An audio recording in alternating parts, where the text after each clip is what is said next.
Hi guys, this is Dee, and yes, I'm back again.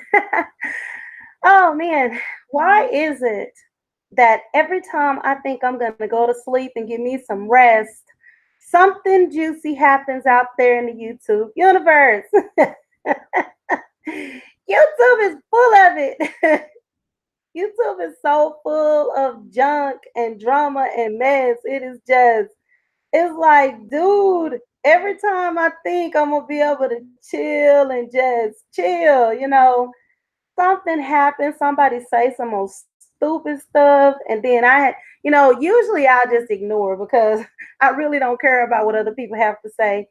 But I don't know, I just I felt like I needed to put my little old pieces of 2 cents in something that I just witnessed.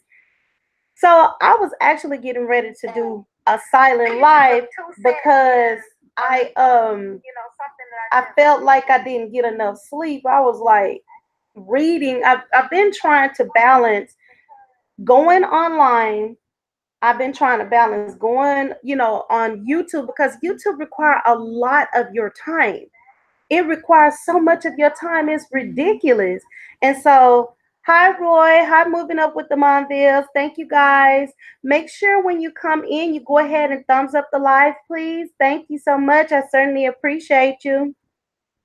So, like I was saying, I was getting ready to do a silent live because I need to get my hours in.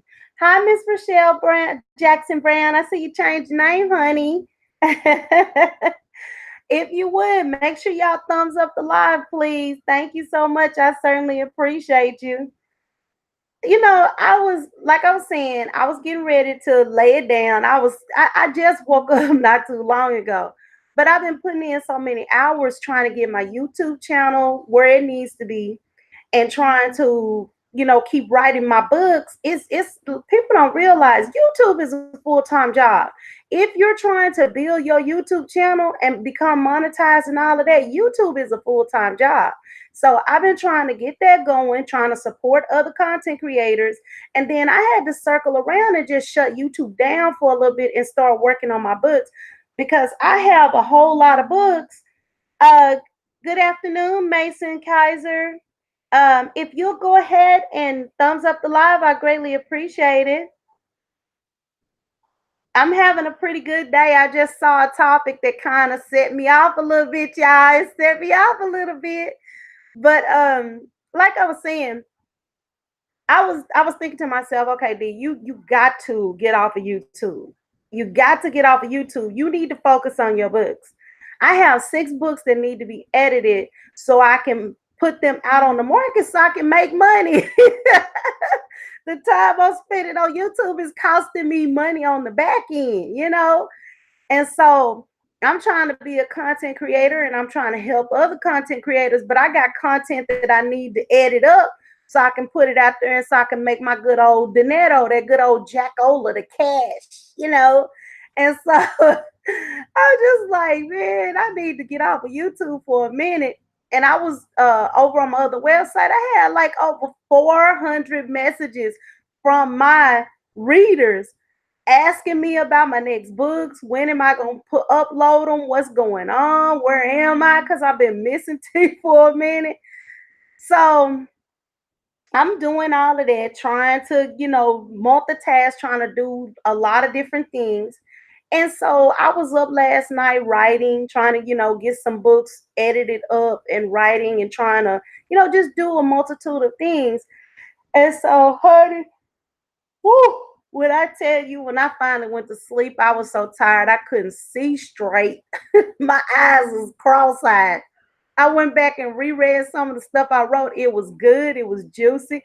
I ain't gonna lie, y'all. I started to go online last night because I was having a little bit of a drinking party.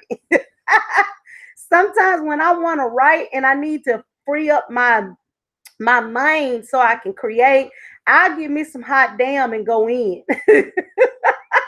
Cause I write nasty romance novels. So, I have to have my mind gotta be free. If it ain't free, I can't create. And so I was sitting here having my little old drinking party by myself, drinking my hot damn, writing my butt off, just getting it. And finally, when it started wearing off and I started getting sleepy, I went on, turned it in, went to sleep. I don't even know what time I went to bed. I don't know what time nothing happened. I was on one.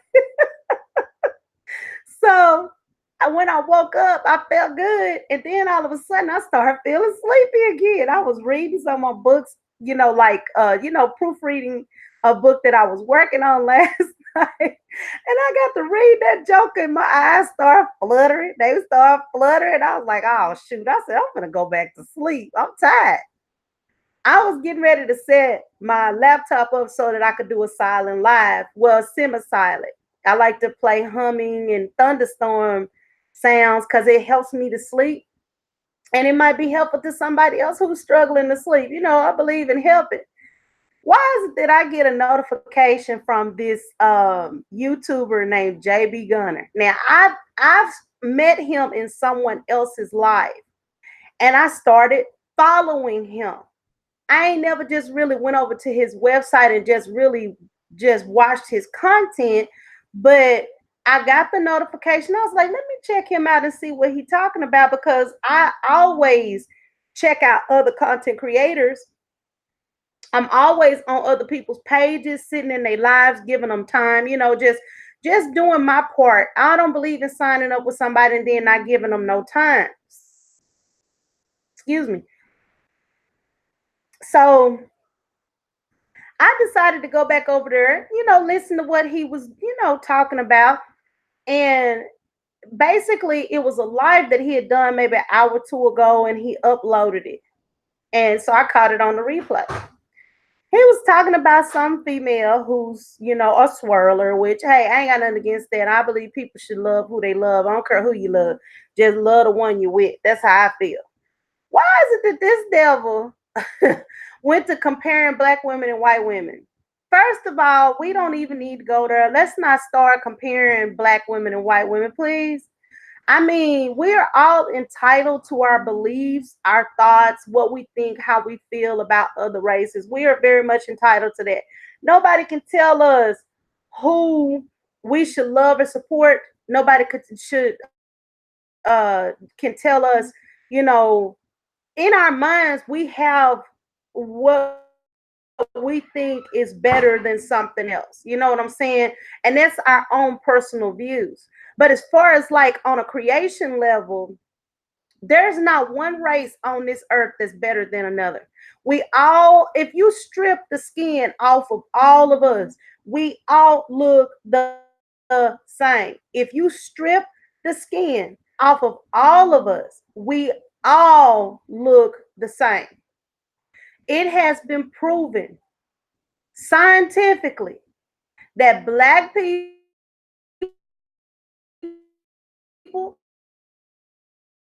and white people look the same when you strip the skin off. So these people running on here on YouTube trying to create and mess because you might have had a bad experience with a group of people. That doesn't mean that everybody is the same. It really kills me because I worked in healthcare for a number of years. I worked in healthcare for 20 years. And almost 20 years. And when I tell you that I have known a lot of white people who did not like black people, period, point blank, exclamation point. But the people who were taking care of them were black. Now, I treated everybody with dignity and respect. I don't care where you come from. I don't care if you're a racist. I don't care if you're prejudiced. I don't care what you got going on in your life. I treat everybody with dignity and respect because I grew up in a very Pentecostal Christian home, and we were taught to love you one another as I love you. In other words, love people regardless of their mess. Not only were we taught to love people regardless of their mess, we were also taught that you are supposed to pray for those who despitefully use you. That's what I was taught. So Anybody that want to come on here and say bad things about each other, white or black, you both wrong. Because the same God that created white folks created black people. The same God that created white and black created Asian. The same God that created Asian created whatever else there is that's out there. God created us all. No one group of people is better than another group of people. We all came from the same seed. We all came from the same seed. We all originated from Adam and Eve. So since we all originated from Adam and Eve, how can anybody be any better or any greater than anyone else? I don't know why people come on here trying to stir up racial mess. JB Gunner, I thought you were a very serious person who spoke the truth. You full of crap. You are full of mess, and you full of mess. And I'm here to tell you full of mess. First and foremost, you are not no supermodel. So if any woman is running in behind you, maybe she just want to run in behind you. I'm not a supermodel either. And I could care less what anybody say about me, honey. I can pull regardless. I can pull regardless. I don't have to go out there and run in behind nobody. First and foremost, I have more dignity than that. White, black, Mexican, Hispanic, Asian, it don't make me no difference. A man is a freaking man. They all stupid. And I'm not saying all men are stupid, but I'm saying there's stupid men in every race. There's silly butt men in every race who do silly butt things. There are no perfect men, regardless of what race you come from. There are no perfect men. It wasn't until like I think it was either the 1800s or something like that that they even came up with the term race in the first place, because you had white folks who were trying to distinguish the difference between everybody. I mean, come on, if you go back in history, has shown the most insecurity are white people. And I'm not saying that about everybody, but if you want to look at races, why are you going around to other people's countries taking their stuff, trying to make it yours? That sounds insecure to me. We were secure in Africa with our African cultures. We were secure in ours.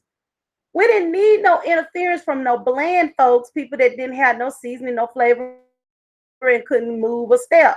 We didn't ask y'all for nothing. Y'all came to us and decided that y'all was going to impart yourselves into our way of life. Now that there are black people in the United States, everybody want to get mad. Why? Why you want to get mad at black folks? You want to get mad at black people because we built this country? You want to get mad at black people because we broke up the soil and fed you and your ancestors? Come on, y'all. Stop it. Stop it with the black versus white. Please, let's stop. Because really and truthfully, there's no superiority of man. There ain't no man, woman, or child on this earth that's any more superior than anyone else. If that was the truth, it would be all white people in the world and no other color. Let's just put it out there. It will be all black people and no other color. Because I'm sorry, it ain't no, I don't know no Shaka Zulus in the white race. Shaka Zulu was a formidable man. He was a man that would take every single one of y'all down, but he did it. He did it.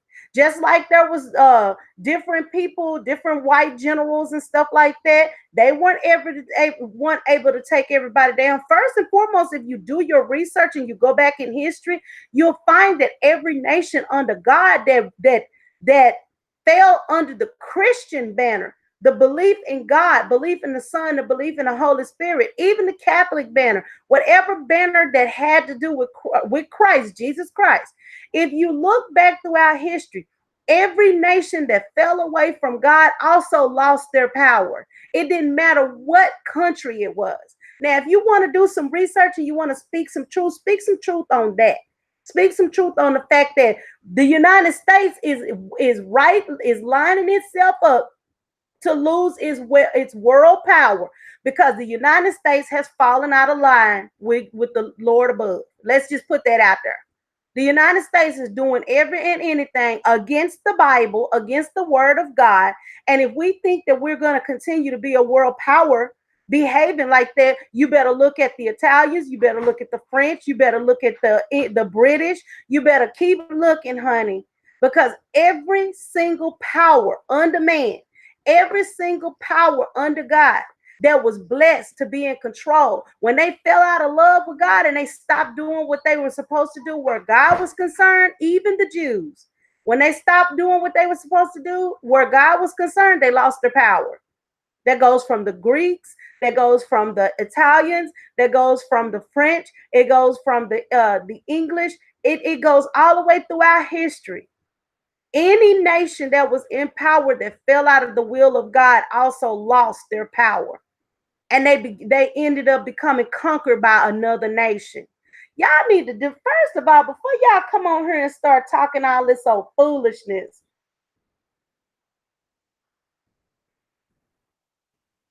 Hi, Leaky's Biking. Thank you so much for stopping by. I certainly appreciate it. Make sure you go ahead and give me that thumbs up, hun. I appreciate that as well. You know, I'm going to tell you something. I don't think not one man, woman, or child is any better than anybody else. I don't care what your color is. We all bleed red. If you strip the skin off of men, women, children, whoever, we all bleed red. If you get into a car accident or you have a heart attack, white man, JB Gunner, if you have a heart attack and they can't find no other heart that matches your heart except for the bed wenches that you talk about, and one of the women that you talk about so much and you call a bed wench, I also happen to have a heart that matches yours that you can use that'll keep you alive. Are you going to turn it down? Y'all need to stop. You got all these grown people on the internet acting like fools. And I'm going to say y'all acting like fools. You sit around and talk about people, run people down and act like you God's gift when you ain't no better than nobody else. Okay, baby, be careful. You rusty, you dusty, you are not a supermodel. And any woman who running in behind you, maybe she got self-esteem issue, because I don't see nothing so special about you that I would run in behind you. You're not very honest. That was the first live of yours that I listened to, and within the first 30 minutes, you offended and disrespected me to the point that I wouldn't waste my time listening to you. Hi, Hobby Money. Thank you so much for stopping by. Make sure you thumbs up the live. I certainly appreciate it.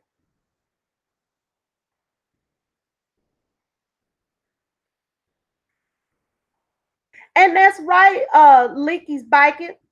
Let me tell you something. I don't go to church like I used to.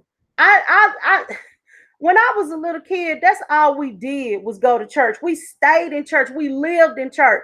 And I believe that if you spend that much time in church and you don't remember nothing, it's something wrong with you.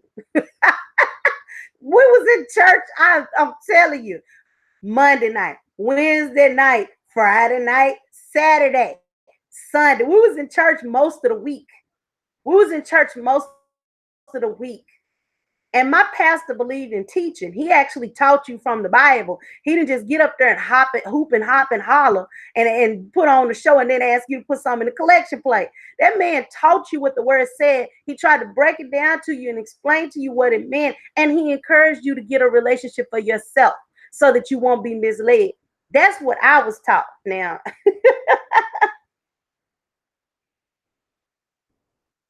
You know what? I'm going to tell you something, Hobby Money. It's mighty funny to me that you got all these devils out here who want to say negative things about black people, but let your butt have a heart attack and your heart go out. Let your kidneys fail. Let you need a lung or a liver transplant. Y'all forget all about color then. You don't even know what color look like when you need our organs. So my question is, either y'all lying or you believe the stuff that you believe, because I think you're lying. I think you're lying just for sensationalism, just to be sensational. Because I'm gonna tell you something. If your butt is laying on the operating table and the doctor say, or if you laying on the table and the doctor tell you your heart is about to fail, we got to get you another heart. The only heart we have that matches yours is from a black man, and you a racist. I don't think you're gonna lay there and die. I'm sorry. I just don't believe it. That's right. You just need to be good to people.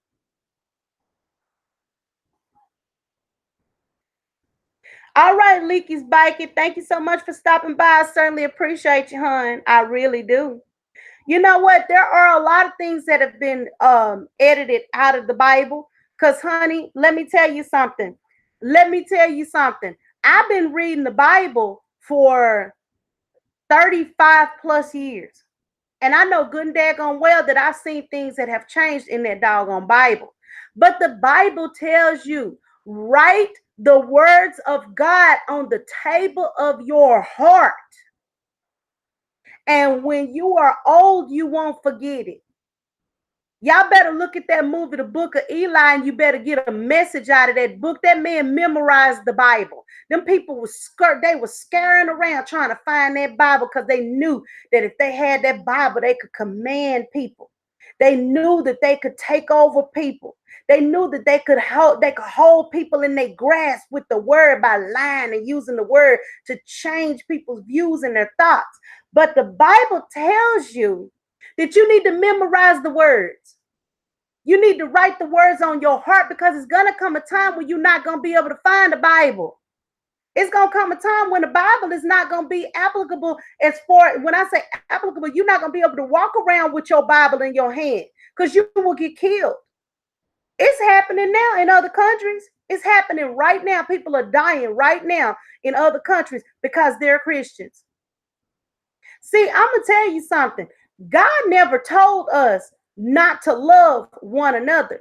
He never told us not to mix. He told us what the word says is don't unequally yoke yourself with unbelievers. That's what the word says. It tells us not to mix and mingle with people who don't believe in him and his son and the Holy Spirit. That's what the word says. People need to quit. They need to quit and they need to quit. Quit lying. That man sat up on his live and lied talking about white women are better than black women. Where? How? Let me ask you how. Where, when, where, and why? You just saying some old sensational stuff to make the women that follow you feel good. Honey, ain't no white woman better than no black woman, and ain't no black woman better than no white woman. Because it's some good white women and it's some good black women. Ain't nobody better than nobody else. Stop lying. Stop lying, JB Hunter. Stop lying. Gunner, whatever. I think it's JB Gunner. Heck, I will call him everything because, first of all, when it comes to liars, I have no respect for liars. For a man to sit and say that one woman is better than another one, use a dirty, bald faced lie.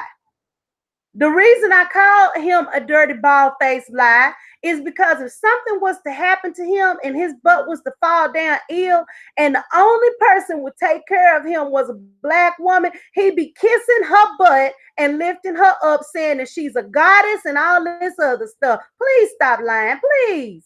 All you doing is setting yourself up, fool. Foolish man. I'm sorry I shouldn't call you a fool, but you are a foolish person. Please stop doing that. I wish people would stop that. Stop trying to compare one race with another race.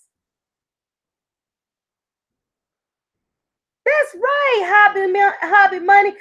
Look, I don't care where you go or what you do. There are good black people. There are good white people. There are bad black people and there are bad white people. I've experienced all four different kinds of folks. And I've experienced some people that's right in the middle. I've experienced it all. I've worked with some good black people that I love to death, and I work with some people I want to wring their neck. Some black folks. I wanted to wring their neck because they were lazy, they were sorry, their attitudes was wrong, they were disrespectful, they treat everybody poorly and act like everybody's supposed to kiss their butt. I can't do it. First of all, I'm not gonna sit here and lie on nobody. I'm not fixing to say all black people are good. Hello, Faith. Faith's Happy Kitchen. Thanks for joining. Please, everyone, when you come in, thumbs up the live. I certainly appreciate it. I'm not going to sit here and say that all black people are good, and I'm not going to sit here and say that all white people are good either. We need to stop that because the reality is God hears everything we say. And the very person that you call yourself putting down, sometimes the people that you put down, God will make that person be the one you have to go back and see in the future. And that person or that type of person is the person that he assigned to help you out of your mess. So watch what you say, because the words you say, you actually creating things when you say words. People don't understand when you speak, you are speaking certain things into existence. You will put yourself in a situation by speaking negative on a group of people who ain't done nothing to you. First of all, every black woman that I see on this YouTube is not on here with their hair out straight, the good real hair that come from Korean hair store or wherever it come from. Every woman is not on here wearing wigs and extensions. This is my real hair. This is my real natural hair. It's my this is my twisted real natural hair. I put a wig on every now and again, but I don't have to wear no wig. First, and the wig I wear is blonde, yes, because I like to mix it up. I like wearing red too. Thank you very much. And it ain't got nothing to do with the fact because it look like white folks' hair. I wear it because it look good on me. I can color this hair and turn this hair a different color, my own natural hair, and wear my hair down and be looking bad to the motherfucking bone. Be looking bad to the bone, honey. I ain't got to put nobody's hair on my head. God bless me with some good genes.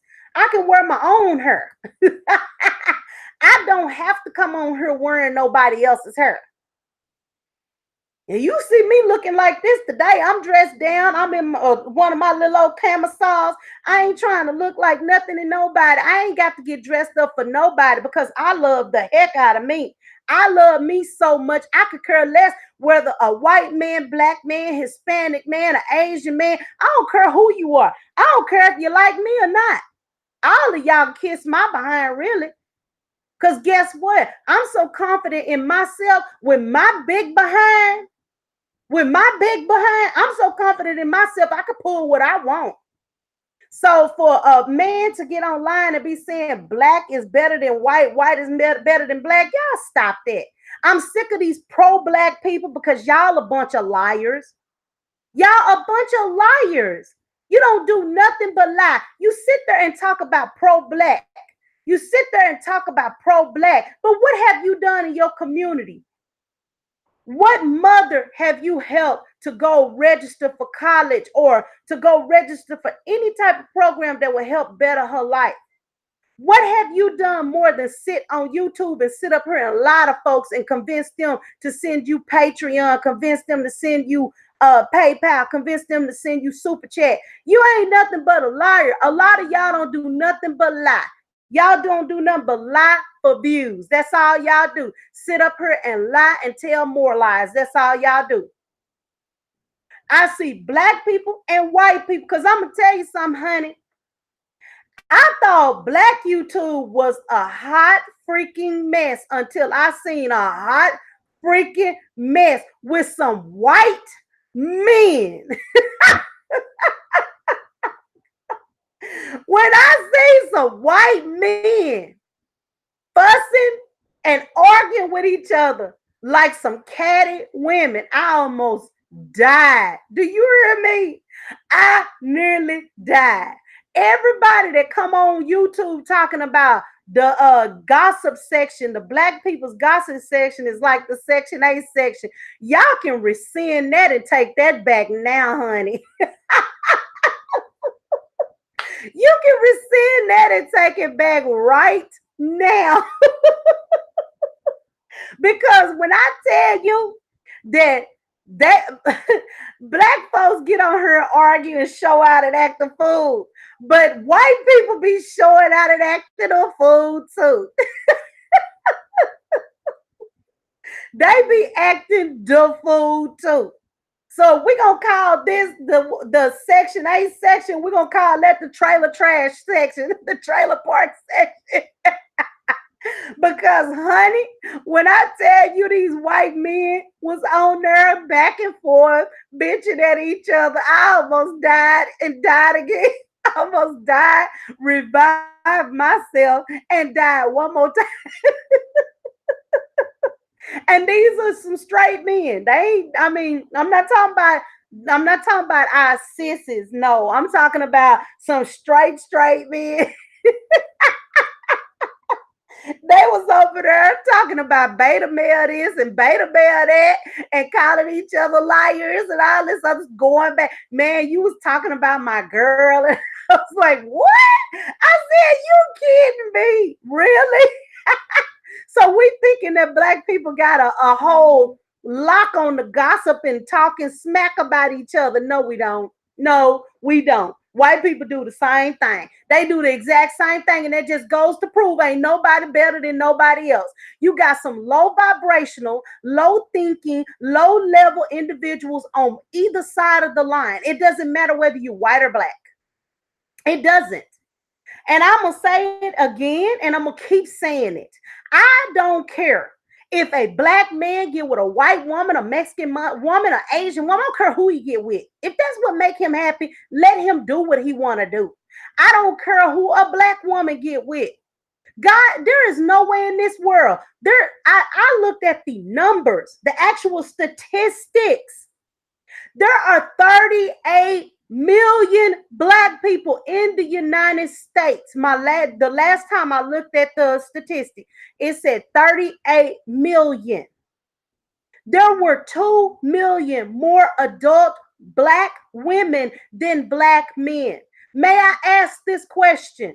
If there are 2 million more adult black women than black men, who are those black women gonna get with? Who they gonna get with? They gonna get with each other? They gonna get with a man that's already got a woman? Come on, y'all. Let's be for real. Stop living in fantasy and la la land. People is gonna be with who they want to be with. Because if you look at the numbers, if there's 38 million black people in the United States, 19 million of them are women, 19 million are men. Let's just say it's equal, half and half. You got black men who are gonna be with black men or white men. You have homosexual men who gonna be with other men. So those men are off the table for black women. They off the table for black women. Then you got black men who are gonna be with other different races. So those men are off the table for black women. So my question is this: what is a black woman supposed to do?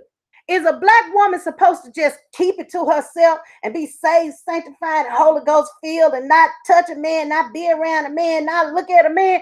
Y'all, come on now, quit this. Look here, don't make me get ignorant. Don't make me get ignorant. Cause there's some sisters in the church that get some. They be getting it and they ain't even married. Come on now. It's some sisters in the church that be getting it in. Come on. Come on now. It's some sisters in the church be getting it in. They might go to church and ask God for forgiveness. Lord, please forgive me for this flesh, Lord. This flesh is hot, Lord. I'm trying to keep it under wraps, but I can't. We know a sister. Everybody know a sister in the church. Homegirl got a couple of boyfriends. She ain't married to nobody, but she get more than the married folks do.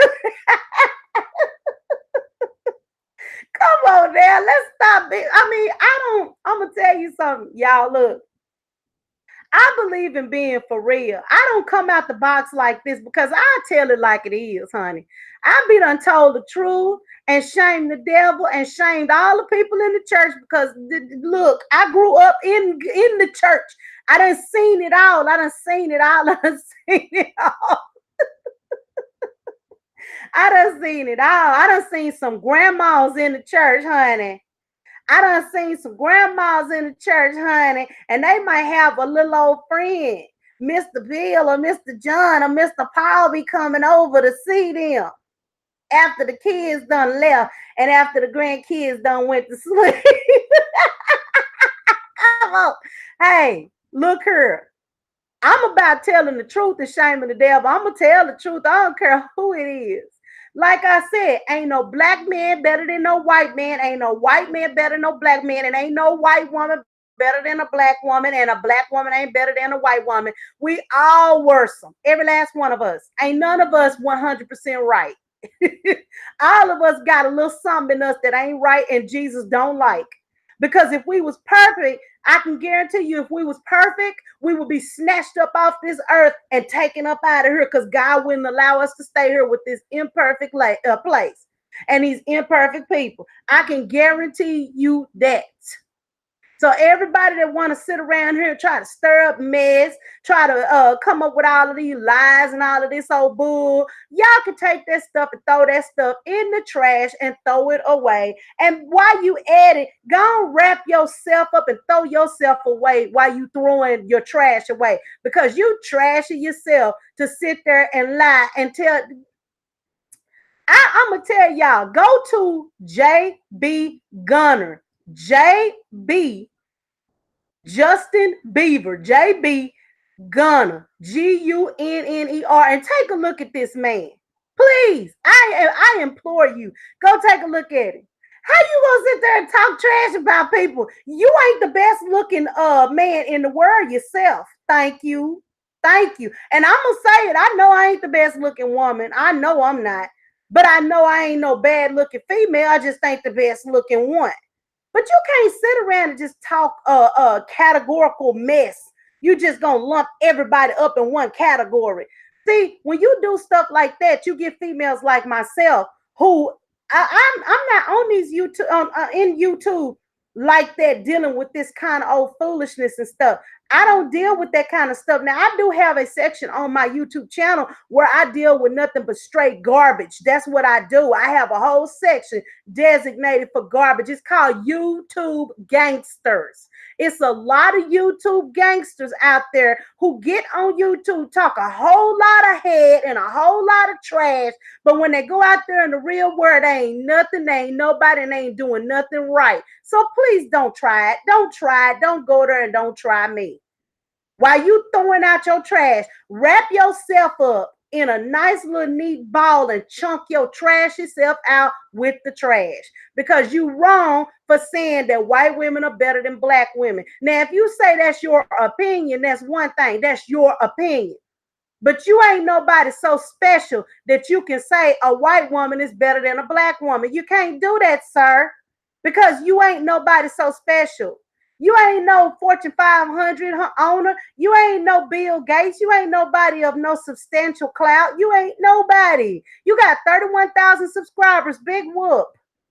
I bet a big portion of them are women who are probably insecure, don't have self-esteem to be following you in your mess. Because if that's the kind of garbage you talk, look here, let me tell you something. I believe in telling the truth. Now, I believe in telling the truth. We as black people, we need to do better in some ways.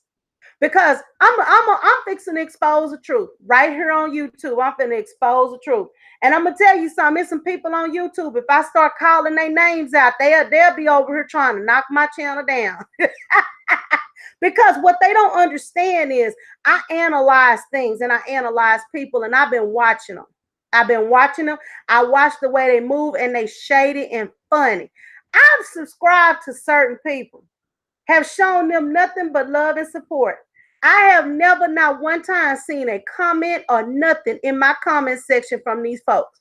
And I respond to every single comment I get. Every night before I go to bed, if not every other night, I go through my comment section and I sit down and I spend time reaching out to the people who reached out to me. Now, I've subscribed to several, I'd say at least 5 women, black women on YouTube who have reasonable platforms, and one whose platform is kind of close to mine number wise, at least five. I'm just going to say five because these are the ones I can think of off the top of my head. And when I tell you these folks who talk about community support, boosting people, and all this other stuff, y'all are liars. And if you see this or anybody run tell it.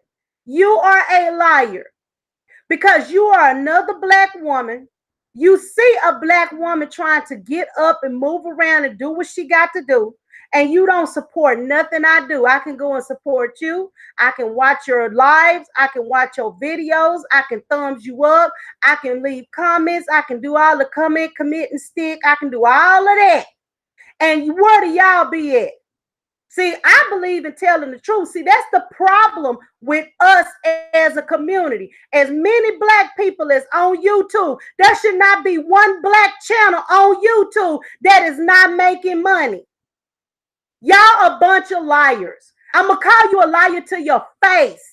And if you got a problem with me calling you a liar, you are more than welcome to address me because I'm a grown woman. I'm an educated black woman with degrees to match, and I have other things going on besides YouTube. So this is not my bread and butter, but I will call you a liar to your face because if you were so big on community like you say you are, the people you see struggling trying to get theirs, you will be watching their videos so that they could get the hours they need to be monetized. But as usual, black people turn black people down. We ain't got to worry about white folks turning us down.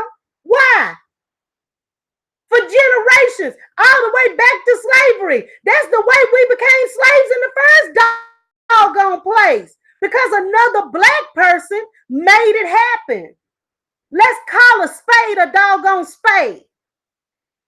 Call a spade, a liar, a thief, a crook. If I start running down the names of the people on YouTube whose channels recently got monetized, whose channels recently started doing what they want to do and getting where they want to go, y'all a bunch of liars. How many black people have you paid it forward to? See, I believe in telling the truth, and that's the reason why I don't click up and link up with none of y'all devils. Because you'll sit there and lie talking about you love the Lord and how good the Lord is.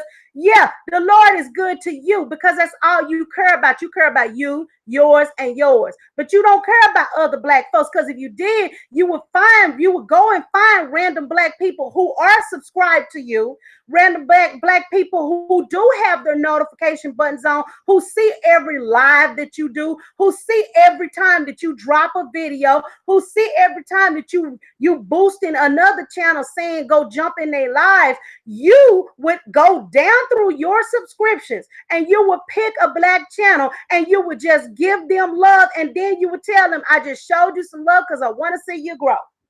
See, I'm going to tell you something. I sit back and I am the one in the bushes peeking. I'm the one in the bushes peeking. I'm the witness, baby. I'm sitting here witnessing all of y'all out there lying. Not just lying, but y'all really lying. And it makes me sick because y'all sit back and talk about community and love and support. And y'all ain't nothing but the damn devil. You ain't nothing but the devil. And I'm going to call you out. One of these days, I'm going to do an expose. And I'm going to put up some channel banners and let people know these people are liars. They're not going to commit to you, and they're not going to do nothing for you unless you pay them $1, a dime, or a care. They are not studying you. I like to sit back and do months worth of research before I call people out because you need to be called out. You need to be called out. How the devil is it that some of y'all started at the same low levels, the same low numbers, and got the same number of videos and the same number of lives, and you still got a handful of folks that rose up, but you got a whole big old mountain of people that's still out here struggling to get their watch hours? How is that even possible? How is it possible? See, what y'all don't understand is God do put people on here. Everywhere you go, God put witnesses to witness your foolishness. I'm going to pray for you, but I'm going to call you out too. I'm gonna call you out. And I believe in this. If I throw a stone and that stone hit you and you didn't get out of the way of it, it was meant for you. So if you feel some kind of way about me saying something, oh well, get out of the way of the stone. Do what's right. Like I said, ain't no black person better than no white person. And ain't no white person better than no black person. Because I know there are several channels. And it's a doggone shame. I've had some white people come and show me all kinds of love, run my videos and do all kinds of stuff. But where my brothers and sisters at? Yeah, I'm going to call you out. Where you at? You want me to come run your videos when you was trying to get monetized? Where are you at? Y'all so full of crap. That's the reason why people can sit back and talk mess about black people. We are some of the smartest, well-designed, just some of the most, dynamic people in the world. But we have such a fundamental hate and distrust and lack of ability to love one another that we will never rise and we will never conquer a doggone thing, even though God has gifted us with some of the most astounding gifts. We are some of the most astounding people. Hip hop has infiltrated the world. Hip hop started with black folks, but everybody is taking it over because we are too silly to mobilize and take control of the entertainment industry. We're too busy being catty and taking each other down in one way or another. Just like I said, I'm going to tell the truth. Shame the devil. This devil that came on here saying that white people is better than, or that a white woman is better than a black woman. First of all, you living in la la land. You got a stick shoved so far up your behind you can't breathe, eat, or see, because if you could, you wouldn't have made such a stupid statement. Anybody who make a stupid statement like that to me is not even a person worth fooling with. I don't care if a black woman is a swirler. I don't care if she's a gutter tramp. I don't care. That's her business. I don't care what she do. Long as a woman don't put her hands on me, we good. You can say what you want to say, do what you want to do, just so long as you don't come to my YouTube channel making little nasty comments. And I don't care about nasty comments. You can make a nasty comment and I'll probably respond to you and say, I appreciate you expressing your opinion.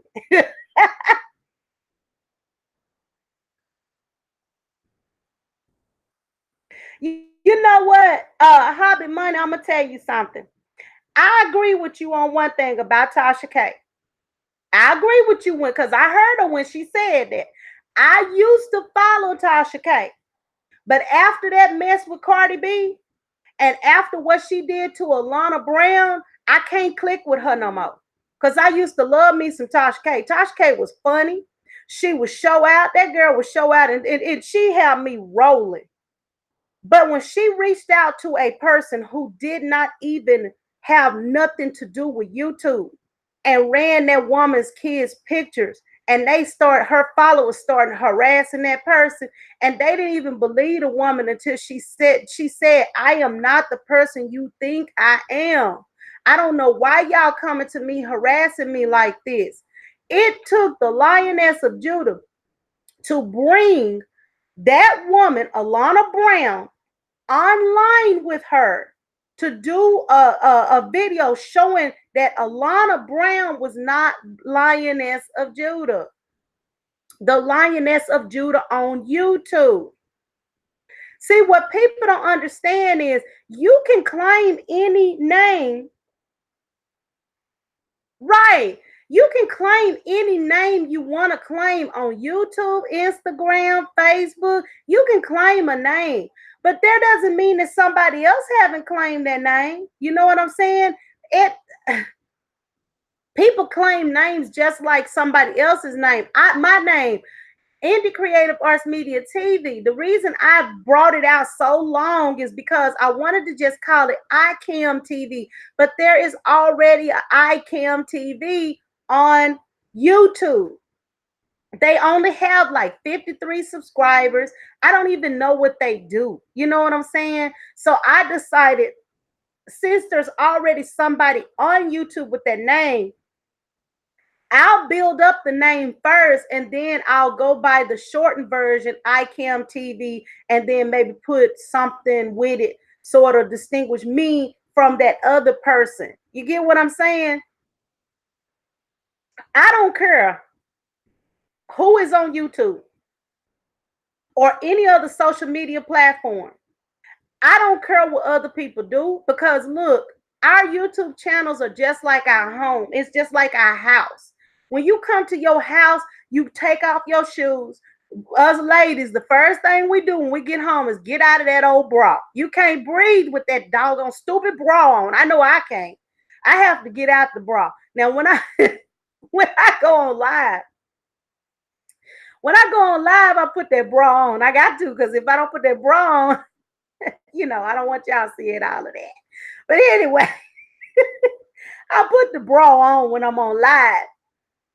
But when I get up, when I get home, the first thing I do, I got to breathe, honey. I got to be able to breathe. I can't breathe with all that stuff pressed up against me. I can't breathe. So when we get home, we get comfortable and we do what we do in our homes. YouTube is the same way. Your channel is like your home. You do what you do in your home. You know what I'm saying? It's cool. I went to somebody else's live because I was subscribed to them. Right, exactly. That's what I'm talking about. There might be a lot of people with the same name. You got to do something different to distinguish yourself because you don't want people looking for you, hobby money, and then all of a sudden, people are like, I've been trying to find you, but I can't find you. They finding somebody else, so they go watch them and give them the views. You got to do something so that your viewers will view you because you need them to view you to, do what you got to do. But yeah, like I was saying, look, I don't have a problem with anybody. I don't care what your message is. I don't care what you're doing. I don't care whatever it is that you're trying to do. I'm not mad at nobody. I don't go against nobody. But baby, let me tell you, I don't like liars. I don't like a liar. Don't lie to me because when you lie to me, it's like you questioning my intelligence. And even when I was a little kid, I had more sense than most people. I could read you, honey. When I was a little kid, I could tell you real quick, fast, and in a hurry if you was about something or if you was a liar. A lot of times, people thought that it was something strange about me because I never forget my grandmother. My grandmother to this day tell this story. When I was a little girl, I walked up to this woman and I put my fingers on her stomach and I said two, just like that, and walked away. Honey, she had twins. I didn't know that woman from a man in the moon.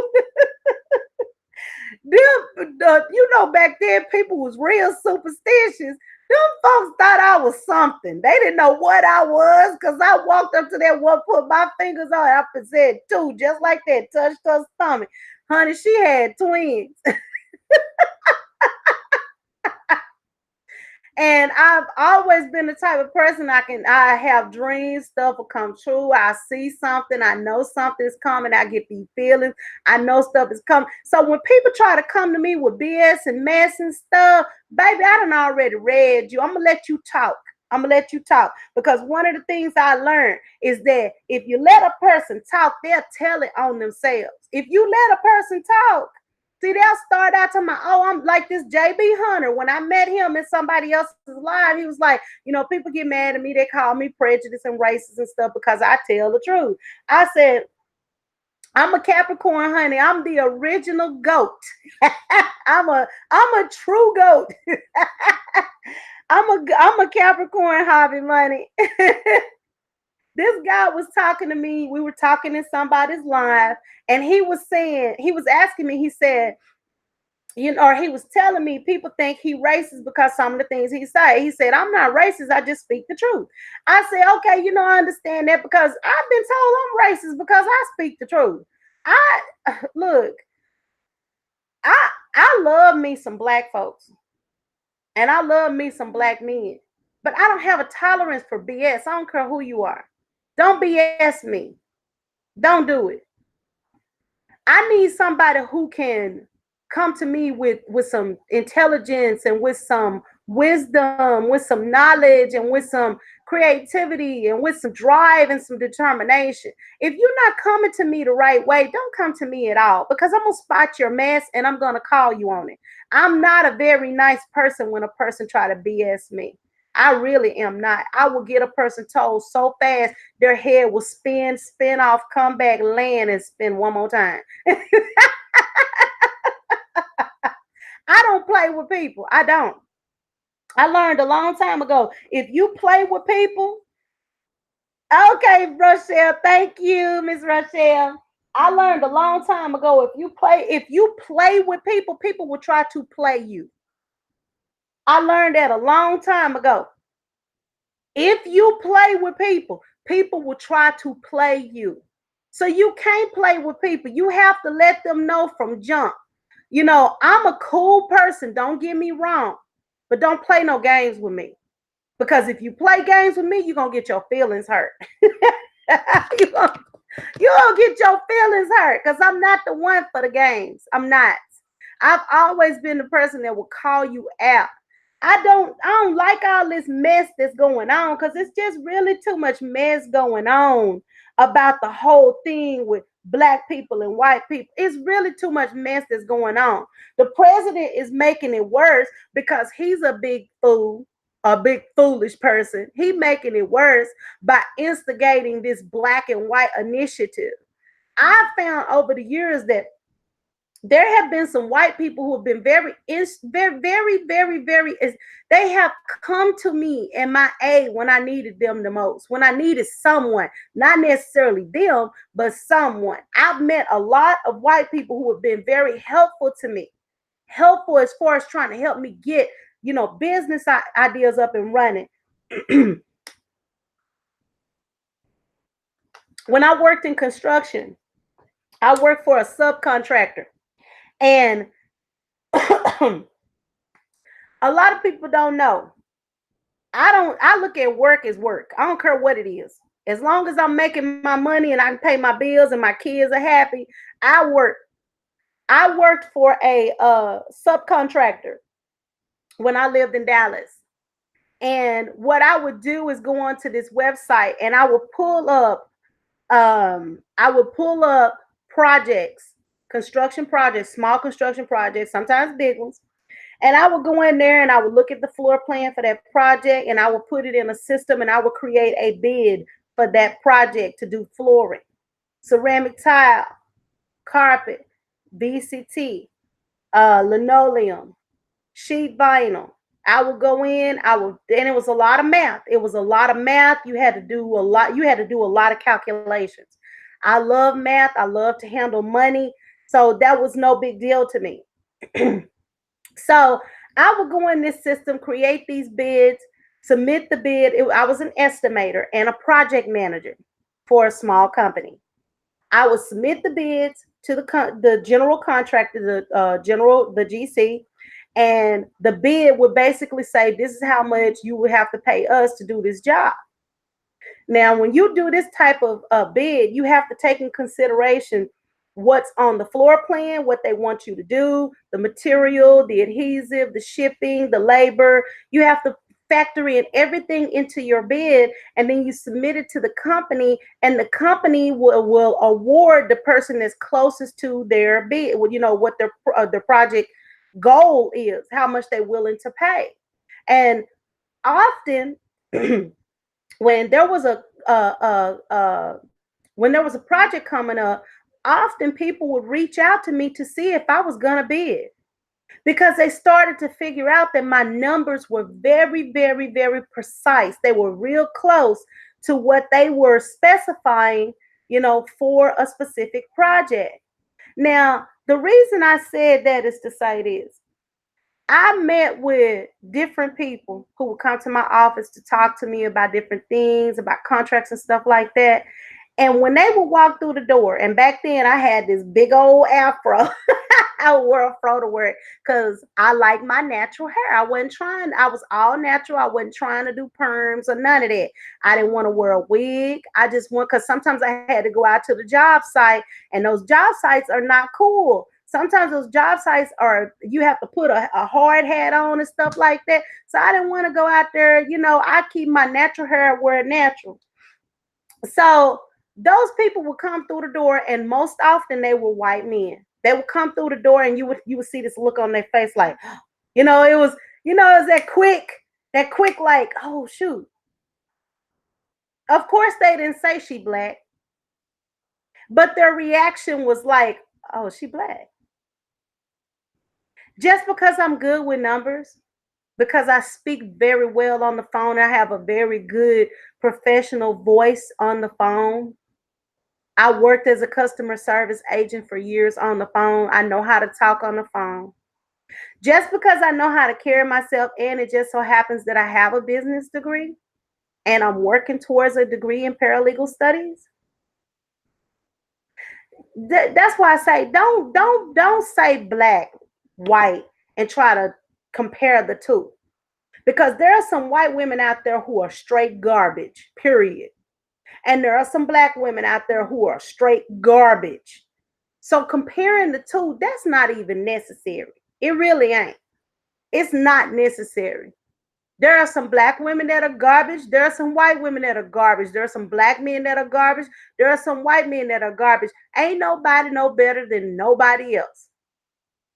Even I've even known Asian people. People always think Asian folks are so good, so smart, so this, so that. I've known Asian people who have told me, girl, I barely did get through school. I barely did get through school. My mom would ask me all the time, I don't even know who you are. You can't be my child. You don't know anything. So them stereotypes don't mean nothing, honey. Them stereotypes don't mean nothing. There's some really smart Asian people, but there's some really dumb Asian people too.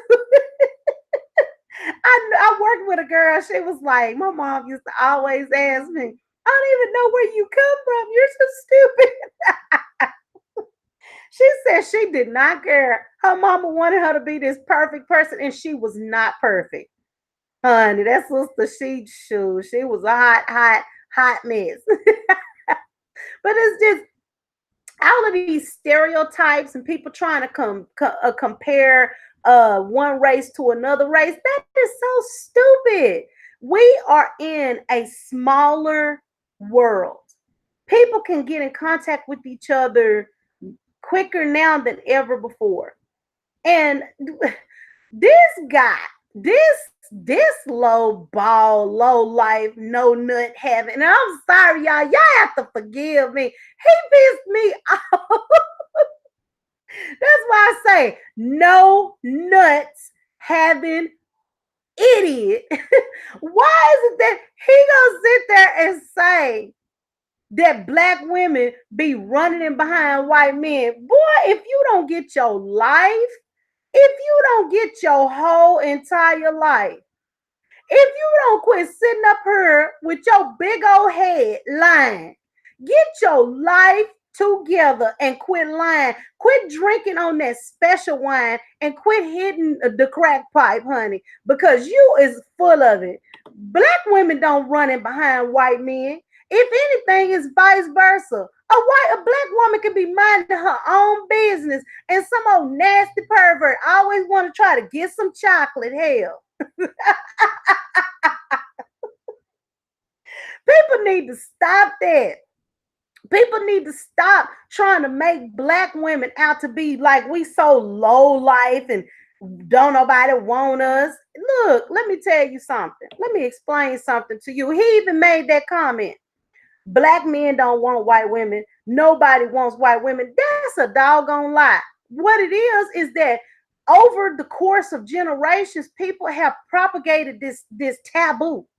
People have propagated this taboo about being with a black person, about being with a black person. And then some people even went further to try to lie and say it goes back to Ham. It goes back to one of the sons. I can't even think right off.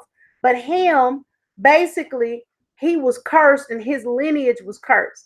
And this is in the Bible. And because Ham was cursed, they're trying to say that his children are a curse, and they're trying to say black people are the children of Ham. See, before you start spouting off things, how about you get your knowledge up? How about you get your wisdom up? How about you get your education up so you'll know that what you're spouting off is true? Because the reality is, black people are not cursed people. Black people are some of the most ingenious people in the world. We invent everything, everything, even the cotton gin, we invented that. Even the cotton gin, the first heart surgery that was invented by a black man. Thank you very much. Since you know so much, come on now, get your Hi, Honeybee Productions. Thank you so much for stopping by. Please go ahead and thumbs up the live. I certainly appreciate it. Before you start comparing people, get your education up. Even the first heart surgery was invented by a black person. The first heart surgery. See, that's the problem. The problem is that we want to pit white and black against each other because of our own ignorance. Our own ignorance. People who are racist, people who have these deep-seated prejudice, their prejudice comes from a place of ignorance. It comes from a place of ignorance. I cannot tell you. Oh my God, I cannot tell you. And you know what? I'm going to tell you something else. Another place where prejudice comes from. When I was a younger woman, when I was like 18 or 19, I used to hang out with older women. And I knew a white woman. She had been married for like 30 years. Her kids, no, she had been married for I think like 20 years. Her kids were in their late teens. They were getting ready to leave the house. So she went back to work. She decided she wanted to go back to work. She had been a stay-at-home mom for 20 years. She went back to work. She got to hanging out, having fun, enjoying herself, and she hooked up with this black dude. Now, she was married, mind you. She was married. And he was too.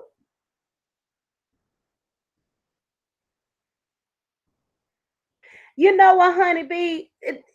I have white people in my family, honey. I have white people in my family. For me to be prejudiced, I would be a freaking hypocrite. I would be such a hypocrite if I tried to be prejudiced or racist. So I can't even do it. My one of my grandchildren is mixed. I can't. No, actually, two of my grandchildren are mixed.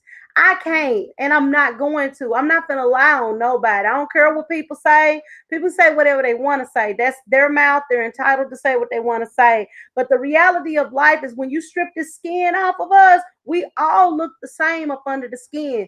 Fat people look the same under the skin. People who are not fat look the same up under their skin. We all look the same. If we weren't the same, you could not take a heart from a black person and put it in a white person. You could not take kidneys, a liver. You couldn't take lungs from. You couldn't take no organs. If we were not the same species, you could not take our organs and put them in another person just because their skin color is different. See, that was the fail-safe. God created us all the same, but he just liked variety. He liked to see pretty things. If God didn't like to see pretty things, why we got all these different color flowers out here? Why we got all these different color birds? Why we got different color dogs? Why we got different color cats? We got different color everything. Why is it that God created so much diversity if he only like one race? That's dumb. And people who think like that, they need Jesus. They need help. You need help when you think like that. Like I was saying, that's right. People are people. We all people. Ain't nobody no different from nobody else. We might think a little bit different. We may do things a little bit different, but we are all people. But just like I was saying, this lady, she hooked up with this guy. And it was a big scandal. It was a scandal and a shame, honey. It was a scandal. She hooked up with this dude. And what I gathered from that experience was that when she got married, she married under a different system, because I grew up under a different system. When I was coming up, white people and black people did not mix. Now, you might see occasionally a white woman with a black man, but she was usually considered an outcast, honestly. She was usually considered an outcast, but you never, ever saw a white man with a black woman.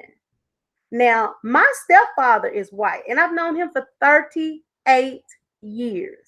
So please don't tell me about white and black. I've seen it all.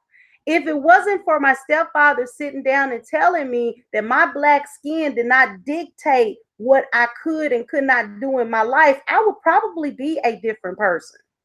Because I also grew up around people who told me constantly what I could not do, period. You can't do this. You're not gonna be able to get an education. You just gonna have a bunch of kids. You ain't gonna never amount to nothing. Do we want to go and say who was telling me all that stuff? Because that was my flesh and blood telling me that. And I'm not gonna pit white against black. I'm not gonna do that. But if we let that be an example, well, let's just let that be an example of how what you say out of your mouth can be damaging to people. Because my people, my folks, told me I wasn't going to amount to anything and I wasn't going to accomplish anything.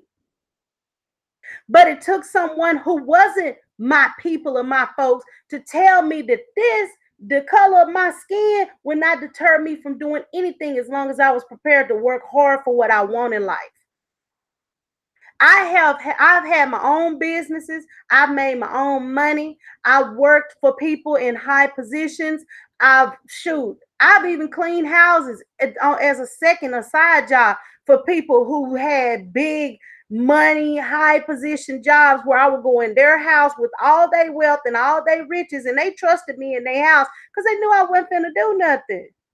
And then I went to my day job as a manager. See, people don't understand. I don't care nothing about color. Color is just something you see on the surface. It's not about what this look like. It's about this thing that's beating. This thing that's beating and pressing blood through our body. That's all that matters. It's not the color of your skin. It's the content of your character and the content of your heart. That's what it's about. And all of this other little stuff that people try to do, come on now. It doesn't bother me, but it gets on my nerve when I see a content creator go on the internet and pit white folks against black people. It gets on my nerves because that shows how ignorant you are. It shows you being an ignorant individual. I don't care if it's a black person talking about white people or a white person talking about black people. Because God have a way of bringing you down to where the very people you talking about are the people you have to rely on. So be careful. Be careful what you say. Don't carelessly throw words around trying to diminish or belittle another group of people. You might have one bad experience or a series of bad experiences with people from another race, but it doesn't mean the whole race is a bad race. Basically, okay, so let's go back to Christianity. If you make the judgment that everybody white is bad, then you telling God that he didn't know what he was doing. Or if you make the judgment that every black person is bad, you telling God he didn't know what he was doing because God created us. So basically you saying that your word is more important than God's. That shows you just how stupid and how foolish people are. If God created us and allowed us to exist, he saw something in us that he loved. If God created white people, God created black people, God created Asian people, God created Hispanic people.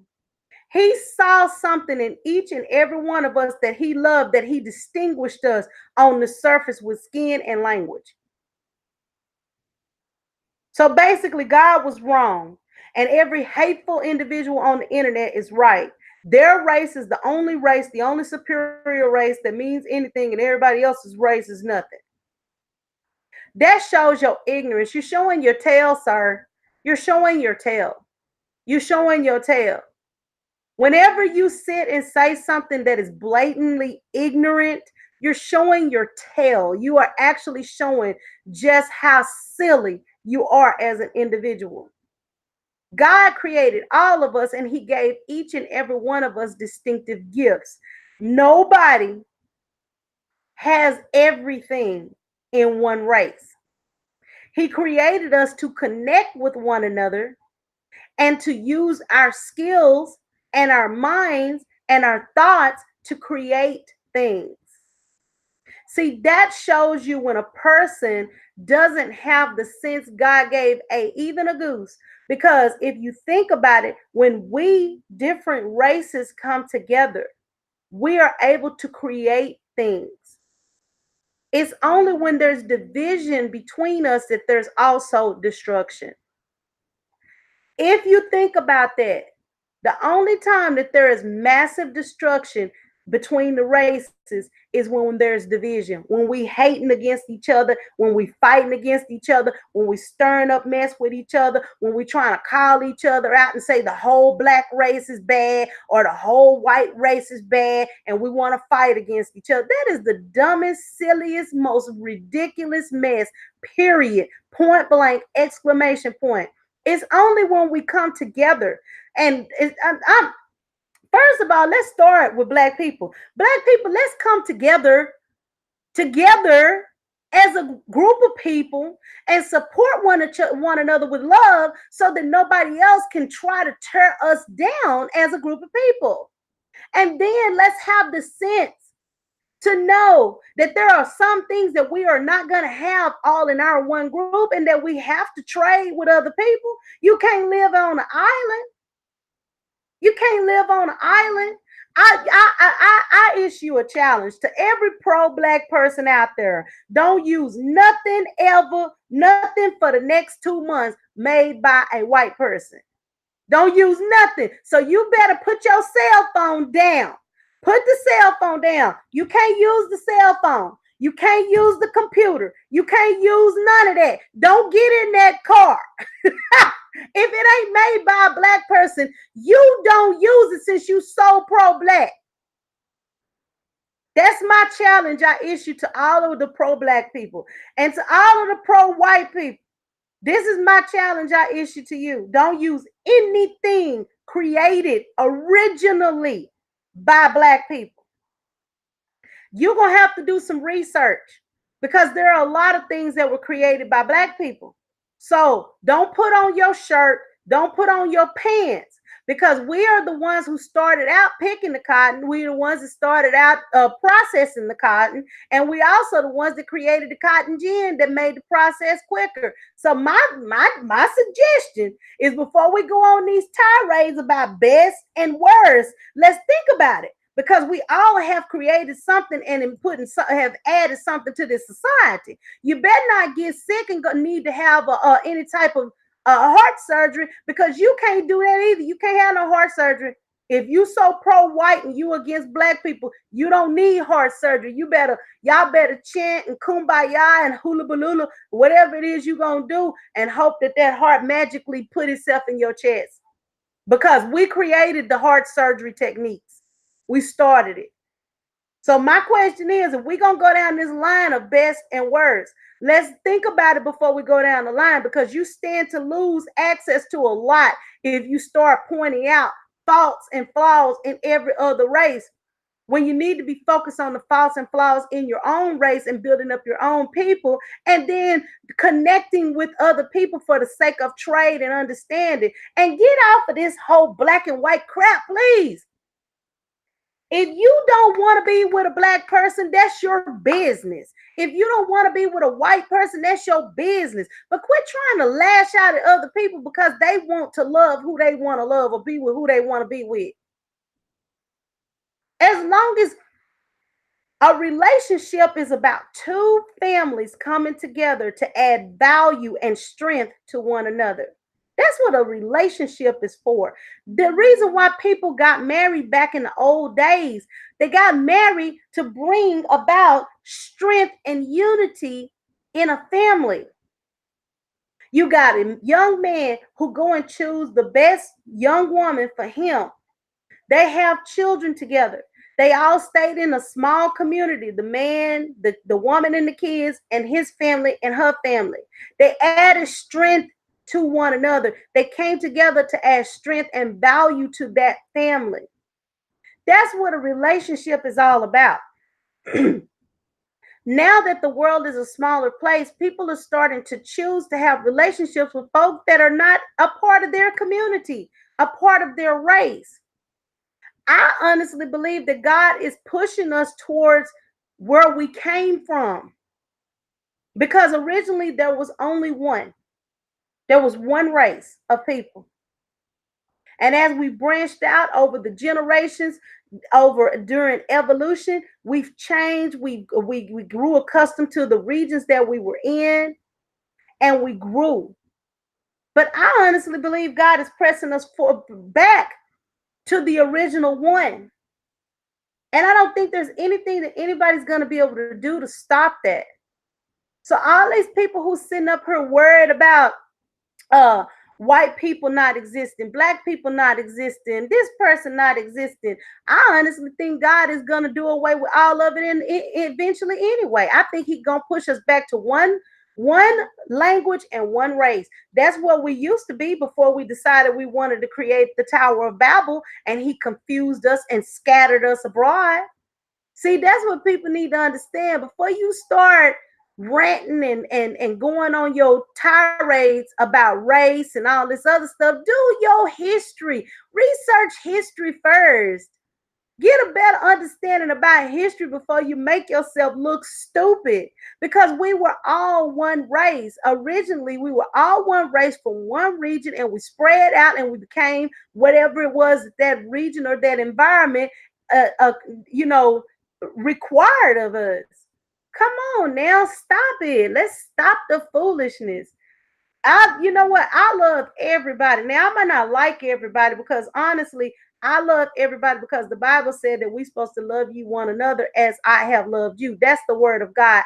And I follow that word and I believe in that word. But I don't like everybody and I don't like what everybody does. There are some people out here who are just divisive just because they can be.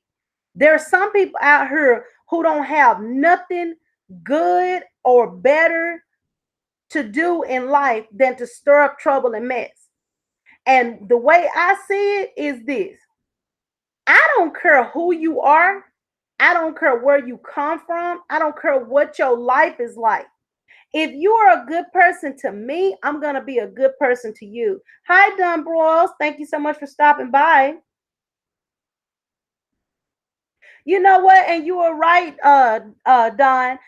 Look, all of this foolishness that's going on, people there are a lot of people who don't want to believe in the Bible, and that's a person's business. Even the Bible tells us that there are going to be people who won't believe in the word.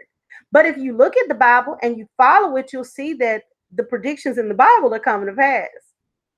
See, one of the things that people are not considering, and we can live and act like it's not going to happen, but even if you look at the government, the way things are going with the government right now, they are trying to reverse years, decades of progress.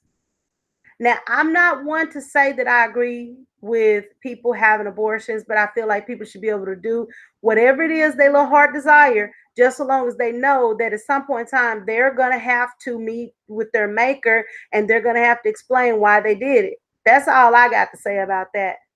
And I feel the same way about homosexuality and lesbianism. I feel like if a person believes that's their life, we are not supposed to judge one another. So if we're not supposed to judge one another, let that person do what they want to do. That's between them and God. God is going to be the final and ultimate judge. So let God deal with that, because I'm not going to deal with it. It's not for me to deal with it. But I noticed that the government is trying to push us back to a more centralized way of life.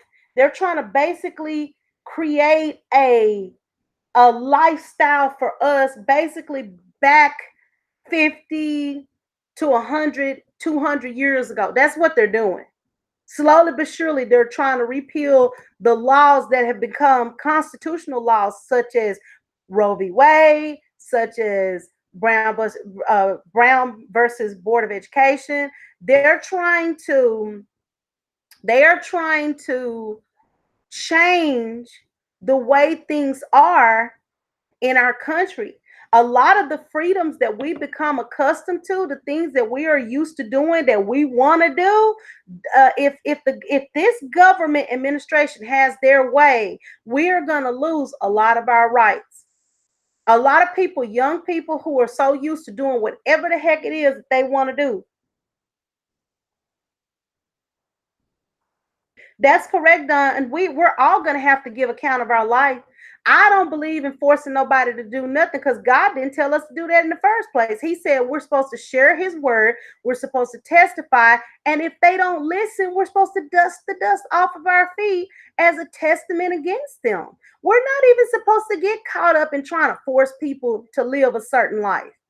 God never told us that. Man takes the word of God and confuse it and lie so much. People are so confused, and this whole world is confused as a result of it because people think it's their job to make somebody live a certain life when God never told us to do that.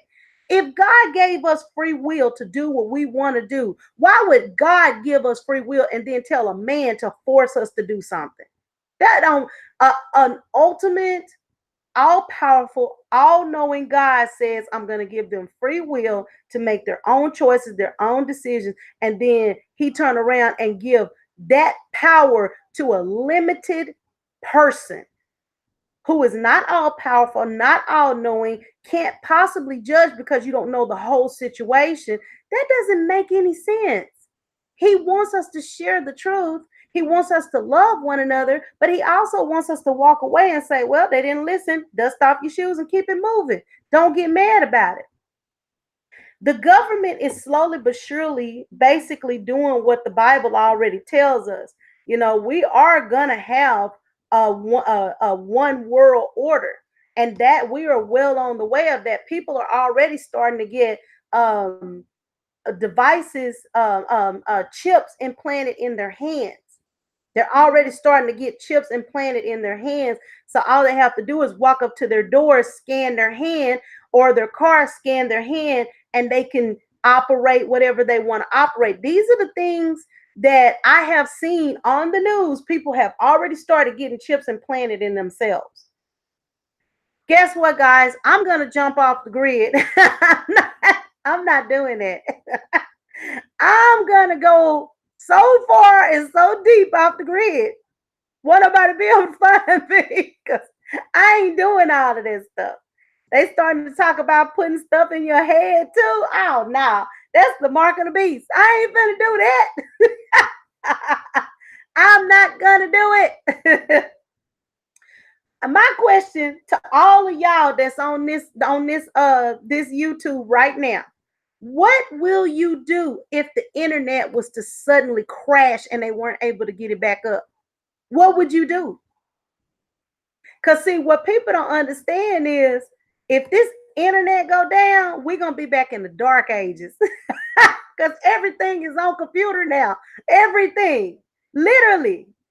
Everything is controlled by a computer.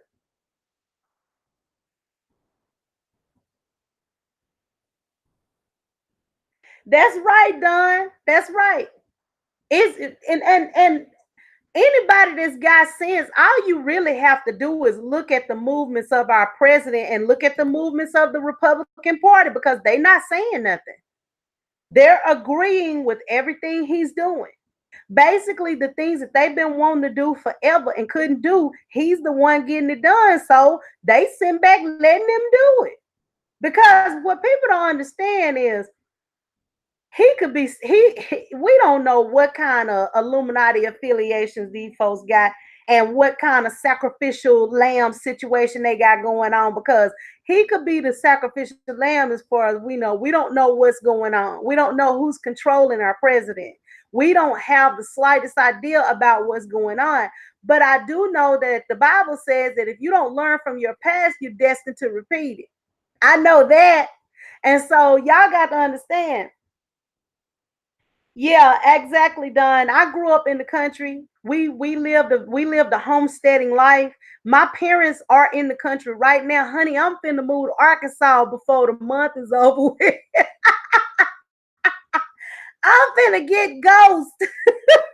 I'm finna slowly but surely back away from some of the things because I already don't watch television. I stopped watching TV almost 3 years ago. I stopped watching any form of television because they use mind control and programming in television shows to to to to make you do what they want you to do. I also don't listen to the radio very much. What people don't understand is that that's right. The people who depend on the internet are going to be hurt the most. What people don't understand is this. Y'all think about this. Even some of the industry artists are coming out and talking about what's going on behind the scenes in the industry. The music that you listen to on the radio, these people are saying they take that music. Even Tupac said it before he died, before he supposedly died. These people who are going into the music industry and turning it down and disappearing, they're sharing the fact that they take the music that we listen to, whether it be gospel music or whether it be secular music, and they take it into a dark room and they say satanic prayers over that music to make it addictive to where you can't stop singing it. They put hidden messages and stuff in the music. I'm going to tell you something. I noticed that if I listen to certain types of music, this is something I noticed about 4 years ago when I was in Dallas. I would be driving down the highway and it just seemed like a certain feeling or spirit would come over me when I would listen to certain types of music. Like some of the really sexual, salacious type music that they allow on the radio. I would listen to that music and I would just be like, this seemed like my eyes would just be looking for certain stuff, you know? And I would just be thinking certain like thoughts. I just wanted to do stuff. But when I stopped listening to that music, that stuff went away. Those thoughts, those feelings, it went away. Guys, I'm not an easily controlled person. I'm a very stubborn and obstinate person. I don't like nobody telling me what to do. Now, I will follow rules because we all have to follow rules. But I don't like, yeah, exactly. YouTube is my TV, and I don't watch TV. Okay, I don't listen to the radio that much. Hi, Tracy's World. Thank you for stopping by, hon. Make sure you put that thumbs up for me, guys. I certainly appreciate it. I stopped listening to a lot of things because I noticed that when I would okay, I used to love heavy metal music, and I know that's crazy, y'all. I know that's crazy, but it's true. That's me. I used to love heavy metal music. When I would listen to heavy metal music, I wanted to fight. I wanted to fight. I'm so serious. I would just be ready for somebody to say the wrong thing to me. I wanted to pick up something and bash them over the head. I wanted to kill somebody. I would listen to that heavy metal music and it would put me in a frame of mind to where I wanted to do harm to people. That's right, hobby money. Yes, that is right. People don't understand everything that you look at. Okay, like take for instance, yes, I used to listen to heavy metal music. I went through a phase because I grew up in a blended family. And my stepdad didn't listen to heavy metal music, but some of my friends did when I was in high school. And when I was with someone, I was actually married to a white man, and he listened to heavy metal music, and that was my best friend. And we would ride in our big old truck and listen to heavy metal music and act a show enough. Oh, I mean, we did. He was literally the exact opposite of me in every possible way. He was, he had his head peeled down to the scalp. He had tattoos all over himself, looked like a freaking demon. And I was this good little church girl. Hi, Citizen ZTV. Thanks for stopping by. Please make sure you thumbs up the live, guys. I certainly appreciate it. Ah! Yeah, Don. I went through a phase. I went through a phase when I was just out of there. But I connected with it though. I was in a state of rage and frustration. And that's what that music does. It connects to when you're going through a state of angst, frustration, and rage, and you listen to music like that, it literally pours an evil spirit into your soul. We're discussing multiple things, Citizens ETV. We started out discussing the difference between black and white. And I don't know, I'm getting sick and tired of everybody running around here trying to make black and white against each other because let's face it, when the world comes to an end, you're gonna see black people and white people working together to try to get through it. That's just the truth. And everybody that sit here and try to say all black people are bad and all white people are bad, y'all need to come off of that. What are you gonna do if you come to a point where you need some help? Let's say you stranded somewhere, or let's say you have a bad car accident, you can't get out of it, and you're a black person and you stuck in your car, but a white person come to help you. Are you gonna lay there and die because you don't like white people? Come on now. You know what? I'm gonna tell you something. One of the things that I've learned over the years is that people are full of crap.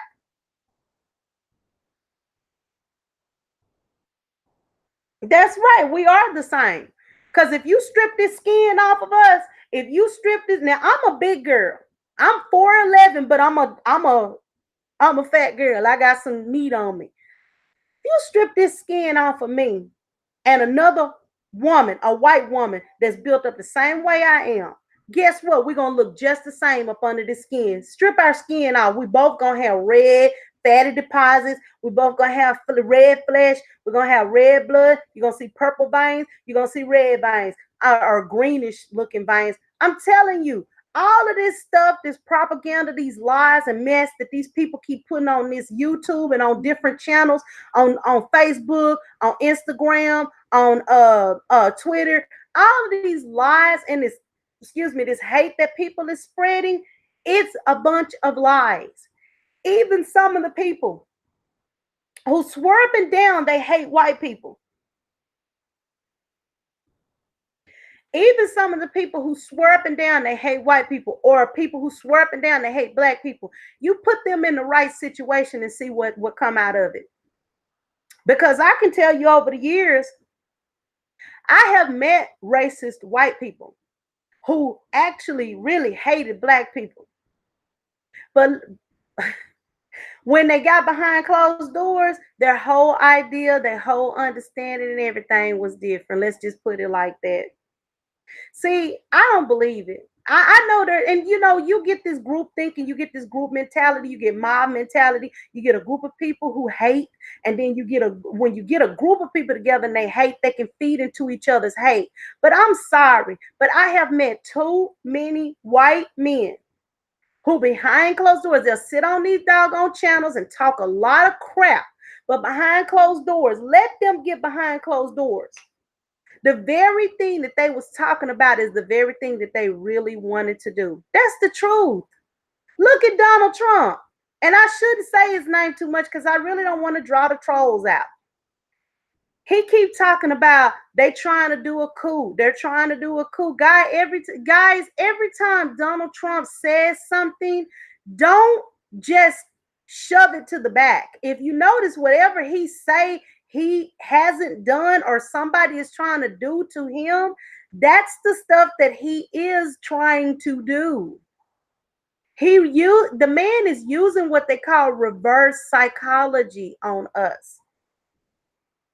He keep talking about they're trying to perpetrate a coup against him. He's trying to perpetrate a coup against the United States government. And it's anybody can see that.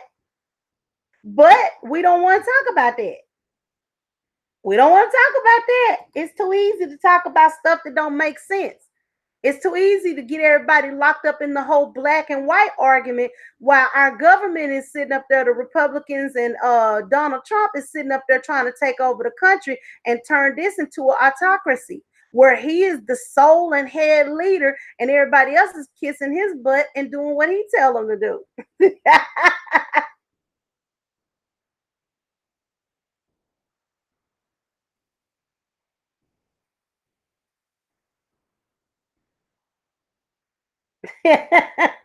Done. I'm gonna take your word for that, honey, because I ain't never dated no white woman or a black woman, so I can't say one way or the other. I when it comes to dating black women or white women, I can't tell nobody what a black woman or a white woman to do because I don't date black women and I don't date white women. I don't date what no women. So I don't know what a woman would do. All I know is what I'll do. All I know is how I was raised.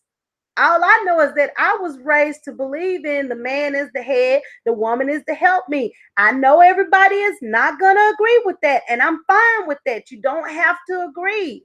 But if you believe in the holy and living Bible, you can't believe in the pieces you want to believe in and just throw away the rest.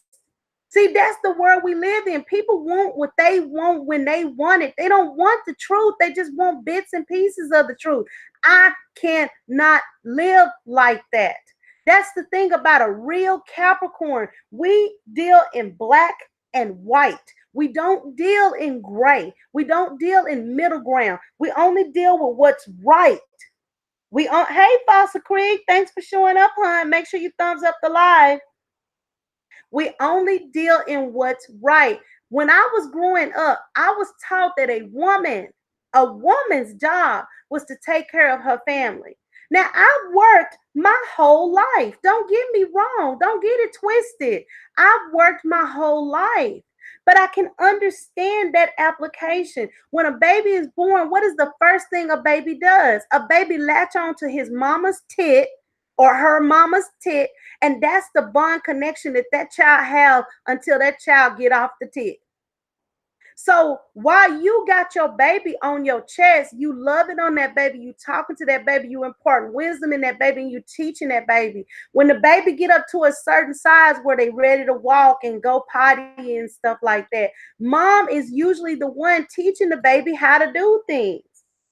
Mom is usually the one teaching the baby how to do things. You know, I honestly believe that the family was stronger when the family was set up the way the Bible told us to live. With the husband going out, working, taking care of his family, and the mom at home raising the kids and teaching them the word of God, listen, working with her husband to train up those children. Children were more secure back then. But there came a shift when men stopped doing their job as the man and the woman was forced to become both roles. That's where the shift came. That's where the shift came. Thank you, Foster Creek. Thank you so much, hon.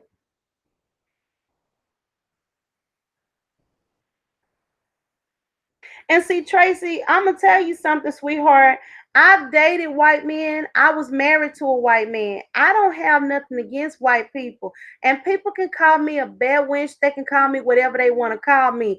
Call me that to my face. That's all I got to say. You can say what you want on the internet because first and foremost, the people on the internet sitting up here talking bad about each other, they ain't nothing but a bunch of YouTube gangsters.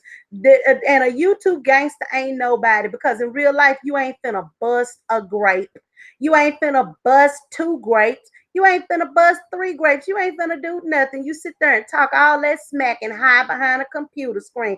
But I implore you, come to Texas and try to start some mess with me in the state of Texas. This is a castle defense state. I am a handicapped woman. I'm going to pop one in your behind and I'm going to say I had to defend myself because I didn't know what that person was going to do. And the police is going to leave me alone because you had no business coming messing with me in the first place. I don't care what people say on the internet. They can say whatever they want to say. And you right, Citizen Z. It's just, these people who get caught up on black and white, that's something that they have in themselves. That's something that they have in themselves. When you get caught up on black and white, often that comes from something you've experienced and you didn't know how to deal with it. So you lash out and hate. You lash out and hate. I don't care what nobody say. Behind closed doors, the same people that act like they don't like white folks, black people that act like they don't like white folks, get behind closed doors. Get in the right situation. Things will change. I can promise you that. Put a black man and a white woman together, and both of them hate each other. And let them be in the right situation. They'll be in love before it's over, and vice versa. Put a white man and a black woman together that hate each other, and let them simmer and come together in the right situation. They'll be in love before it's all over with. They may not tell nobody. They may not tell nobody, but they'll be in love before it's all over with. Oh, look here, I'm telling you, I was listening to this dude called JB Gunner, and he was talking about white women were better than black women, and that kind of set me off a little bit. It just set me off a little bit because I'm like, dude, first of all, you don't even look like nobody. I mean, that's just my personal opinion. I can understand if he was a model-esque looking person, real good looking man with pretty eyes, nice hair, nice clothes. He looked like a doggone thug. He looked like he looked like a thug. He don't even look like nobody. But you sitting here talking about black and white, and he had this picture of a black girl on one cheek and a white girl on the other cheek, and they were kissing him. And I guess they had a threesome or whatever.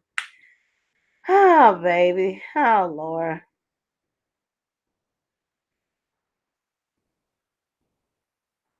You know what? I'm gonna tell you something. He was talking about guess which one who looks the best. Who looks the best?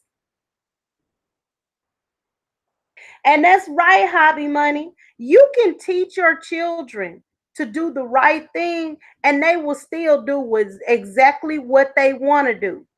Even the Bible gives us an example. Look at the prodigal son. His dad raised him up right.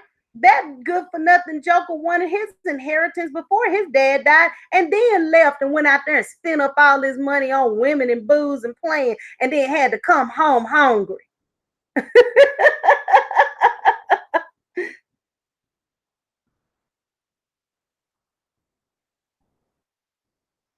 See, I'm gonna tell you something.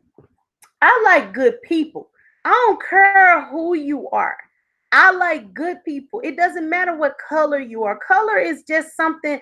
Color is just like a flower. Think about flowers. You got blue flowers, you got pink flowers, you got white flowers, you got all variety of flowers.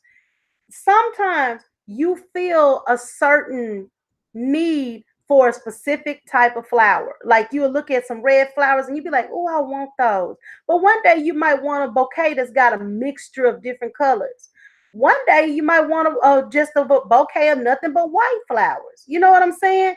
Color is it's a emotional thing. It really is not necessarily important. Even in dating, it's not about the color of the person, it's about the person. What kind of person is it? Is it a good person that's got your back? Is it a woman that love on you? I mean, uh, you as white as a ghost, okay? All right, Citizen Z. We don't need no ghosts around here. If you white, that's what they just don't be no ghosts, okay? Please, no ghosts. But I'm gonna tell you something. I don't really. I remember when I was a teenager, when I was a young girl, and I had a very big fascination about blue eyes and green eyes. I had a fascination for red hair and blonde hair. It wasn't because anybody told me that was better. It was just because it was so appealing to me.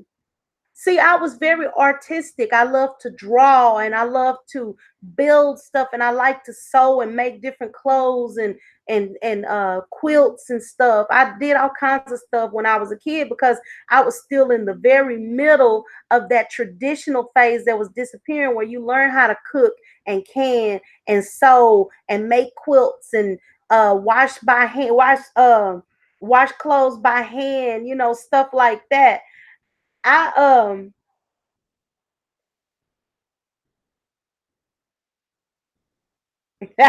Okay, done. I don't blame you. I wouldn't go up there in that cold either. But and that's not true because we had a friend named Eskimo when I was a kid. He was from up in Alaska, up there in the north somewhere. He was down here in the state of Arkansas.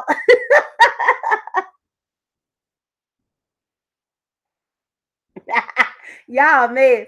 But I grew up at the very end of that traditional phase where people was learning how to, do all of that homesteading type stuff, the old school stuff like cooking and washing by hand and doing all kinds of stuff back then that you don't do now.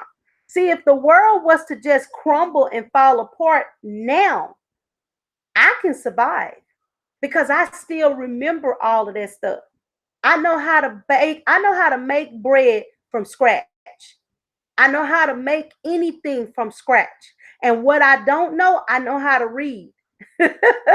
When my kids was little, they had 3 hot meals every day and snacks in between. I cook. I get up early in the morning. I used to love to go stand by the stove, but especially when it was cold. I hated to get out the bed because, honey, I like to snuggle. I like to be warm. I like being warm. I don't want to be cold. My husband be laying over there sleeping. I be wrapped up under him. I be all up under him snuggling because I hated being cold. But I knew I had to get up and cook because I didn't want my baby to get up and get out of the bed and go to work hungry. So I would get up and go in there and turn that stove on and stand by that stove, honey. I didn't mind being in the kitchen. I guess some people don't like being in the kitchen because they get hot. I would be going in the kitchen to get hot because I hated being cold. I go in there and put that coffee on and get to making some fresh biscuits or whatever, whatever I was cooking. I might start making some fresh bread that morning, and you got to make it in the morning so it'll do all the rising and go through the phases it's got to go through so that you can have it ready for lunch or dinner. And so I would get up in the morning, I'll be cooking. My kids would get up, my husband would get up, they would get up to a hot, fresh breakfast. A hot, fresh breakfast. Sometimes I would go ahead and start that meal, the evening meal, because it's easier to cook 2 meals at the same time than to wait and then have to cook later on. I just put the food in the refrigerator and warm it up. I grew up like that. All of these fast food junkies and people living out of boxes and out of these processed food boxes and cans and stuff like that, y'all keep living that life because, honey, I don't believe we're gonna have access to a lot of this stuff much longer. Y'all crazy.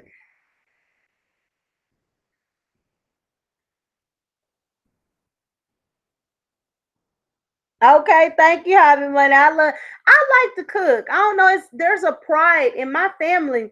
The women and even the men in my family, we compete. Girl, people will come over to your house and talk smack about you about your food, honey. You better do it right.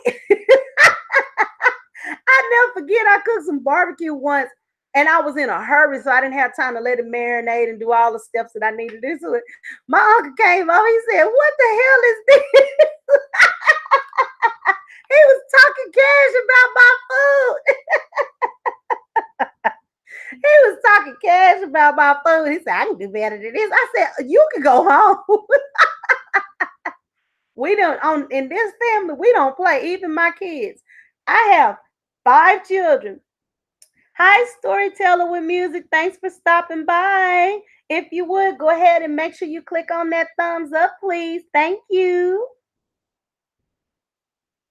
Oh, thank you, thank you. I'm trying to get it together, honey. I'm trying to get this page together. People don't understand these. You better take this channel and do what you want to do with this channel. I'm trying to create a whole network over here. I want you to be able to click on her and find some juicy garbage media, drama and mess, or some creative stuff, or some nice little nasty romance novels that I'll read to you myself. You don't never know what you might find over here.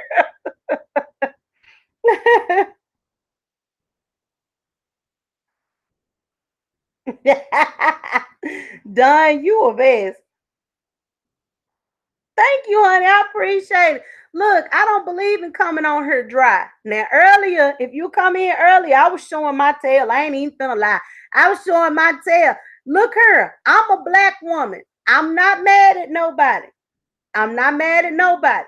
I don't think nothing. I'm not gonna say nothing negative about a white woman because I'm not a white woman, so I don't know what kind of life she lives. But people need to stop putting it in their mouth to compare the two of us. People don't understand. My sister, my stepsister is white. She's white with blue eyes and long, um, she's got honey blonde hair. This is my stepsister. We grew up with each other from the time I was 6 and she was 2. No, she was 4. So let me tell you something. She grew up the same way I grew up. Sister can throw down in the kitchen. I know she bad to the bone when it comes to the niggas. I know that, and I'm sorry for saying the N word, but I know that because I done heard about her. She don't play, and she's a white girl. She can throw down in the kitchen. She keep house. She'll work her butt off. She'll get in your case now because she got that Creole in her soul. She'll get in your case. She will get in your case. And she crazy. She can be crazy at times. But you would swear to God that she was a black woman the way she carried herself. It's not in a way she kind of grew up in a black environment because her mother is Creole, but her father is white. So she got more white in her than she do black. But when you look at her, she look like a white woman. The point I'm trying to make is the color of the person doesn't matter. It's how did you grow up? What kind of influence did you have in your life?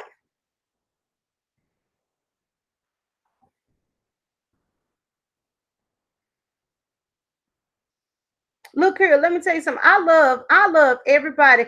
I don't necessarily like everybody's attitude. I don't necessarily like the things that everybody do, but I do love everybody genuinely because it's what God told us to do. We're supposed to love one another, but that doesn't mean I have to put up with your mess. It don't mean I have to put up with your mess. And I'm quick to tell people, hey, you need to chill. I'm quick to tell people because I believe in telling the truth. I'm not going to sit here and say all black people are wrong. I'm not going to sit here and say all white people are wrong. But all of this comparison between the two, it's a bunch of foolishness is what it is. Black people are black people. White people are white people. You get us together, we grow up together. If a black person grow up with white folks, they're going to act the way the people they grew up with. If a white person grow up with black people, they're going to act the way the people they grew up with. It doesn't matter. The skin don't matter. That's decoration. That's all that is.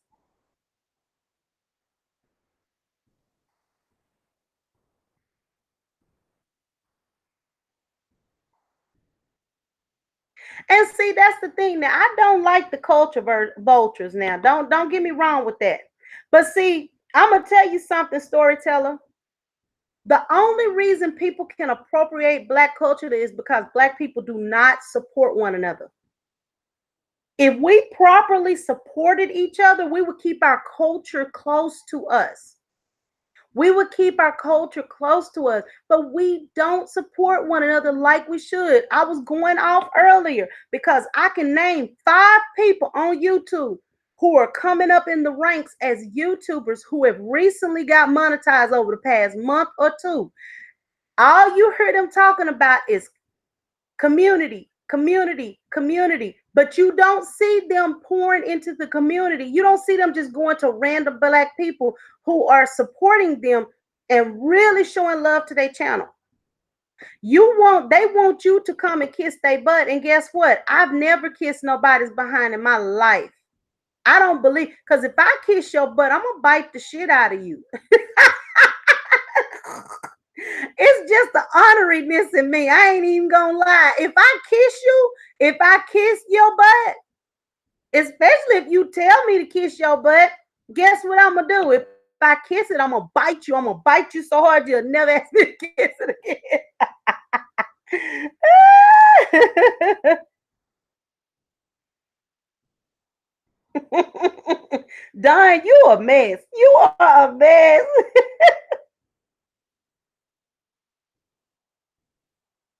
Yeah.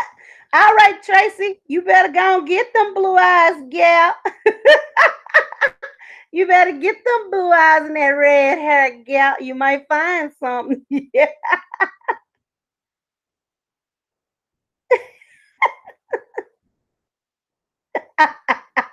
Look, let me tell you something. I have a little bit of an honorary streak in me, just a little bit. I'm for the most part, I'm real sweet and docile. But if you come across to me the wrong way, I'll come across to you the wrong way. I'll show you what pleasure and pain look like. You better not mess with me.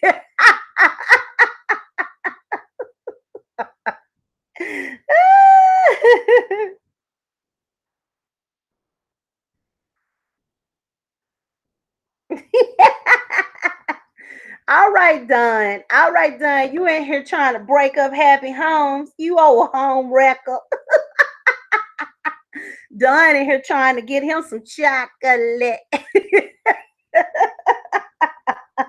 Look, let me tell you something. I don't care. I'm sorry. I don't care what nobody say. If if a person is cool with me, I'm gonna be cool with them.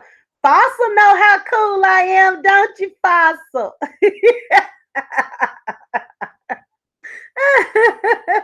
I know I'm a mess. I have messy tendencies and messy ways at times. I don't know. It's like I said, I just don't, I can't do it. This world would be so much better if everybody would just love each other and just be cool with each other. It would be so much better. It'd be so much sweeter. You know what I'm saying?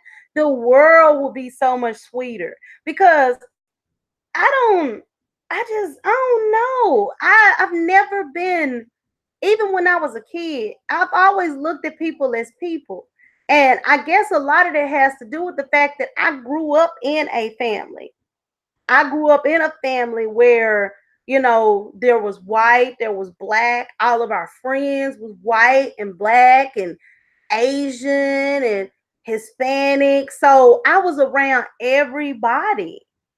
We wasn't we weren't, even though I grew up in the country in Arkansas, back where there was the Ku Klux Klan. Now, I grew up in a household that was so diverse. There were so many different kinds of people that came to our house. My dad was a drummer and he played in a band, and they would often practice in our living room. We had jam sessions in the living room all the time. I grew up on Rush, ZZ Top, Leonard Skinner, Aerosmith. I grew up on all things rock and roll. Shoot. I didn't really just get into rap until I was about in my late teens, early 20s. But when I was a kid, see Creedence Clearwater Revival, Chicago. Oh my God. It was on and popping in our living room. I ain't no freak. Ah!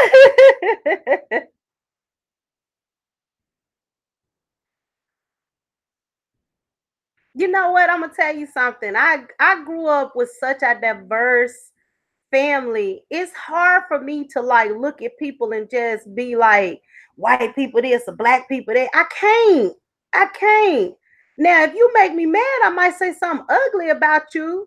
But once we cool with each other again, I'm cool with you. I'm not even gonna hold it over you like that unless you do some real bad stuff.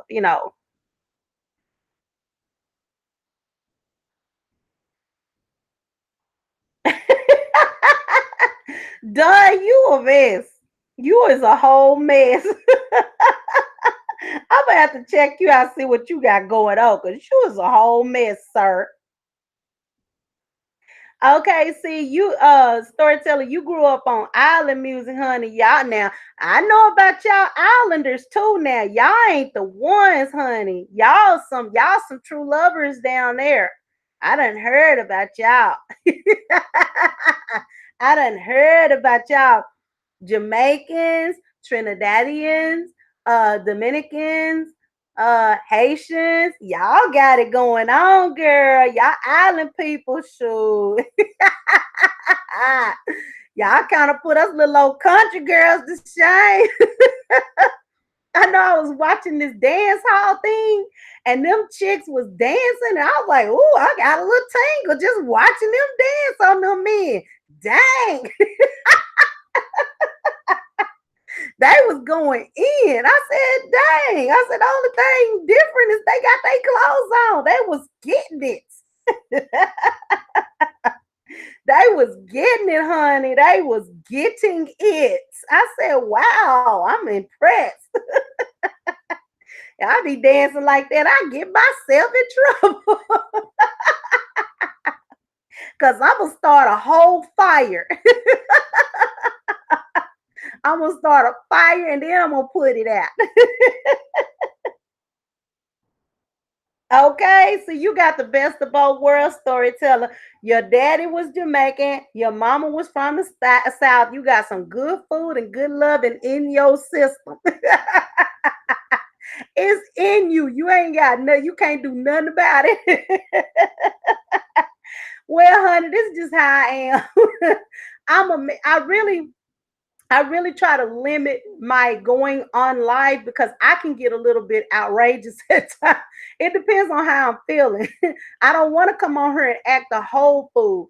I try to act just a little bit of a fool because, like, like Fossil was saying, he his cousin got some of my books, and my books are nasty. They ain't even finna lie, they nasty. I know, and I know. I know they are. And it's funny because I'm not a fighter. I'm a lover and I believe everything can be resolved between the sheets. Yeah. I don't care how mad you are. I don't care how pissed off you are. I don't care how mad somebody done made you. I know for a fact you could be ready to knock somebody's head right off their body. But if they put it on you the right way, you'll calm down.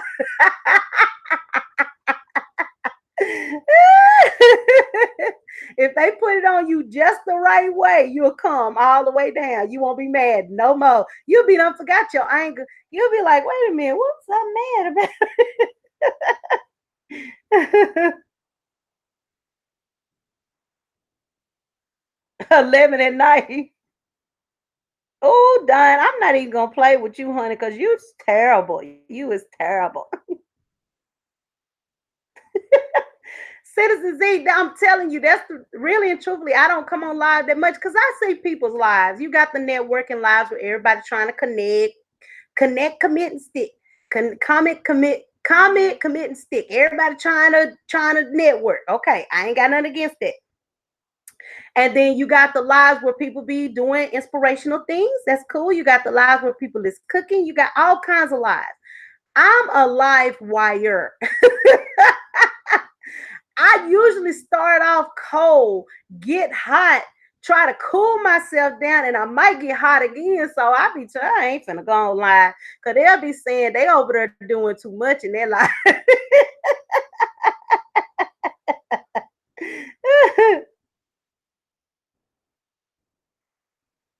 all right, storyteller. I sure do appreciate you, hon. Make sure you come back to visit me, and I certainly appreciate you. The mysterious one, thank you so much for joining us. If you would go ahead and give me that nice little thumbs up, I certainly appreciate it, dear.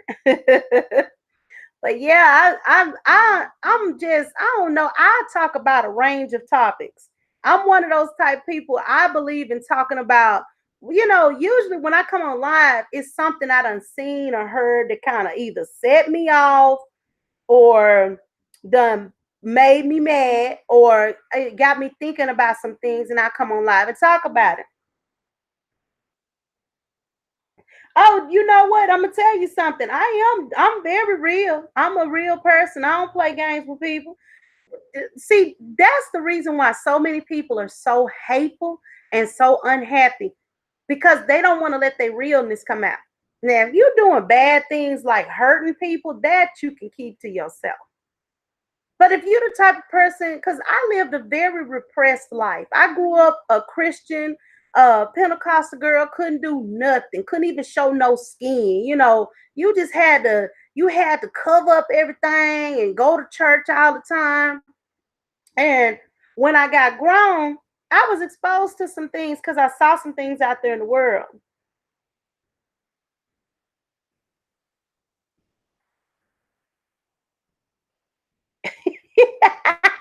Foster, quit telling all my secrets.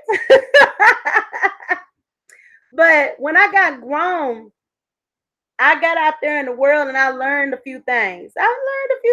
Especially you think about it. You a cute little old thick country girl that moved to the city and you've been repressed and in the church your whole life.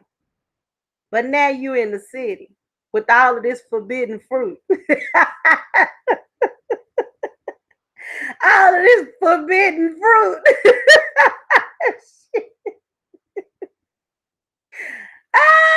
When I say forbidden, I mean forbidden.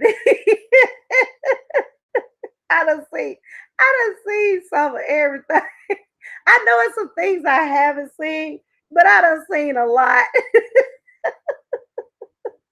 I done seen a lot. I'll never forget when I was like in my early 20s and this man told me he wanted me to spank or whoop him. Not spank, but whoop. I was like, you want me to hit you?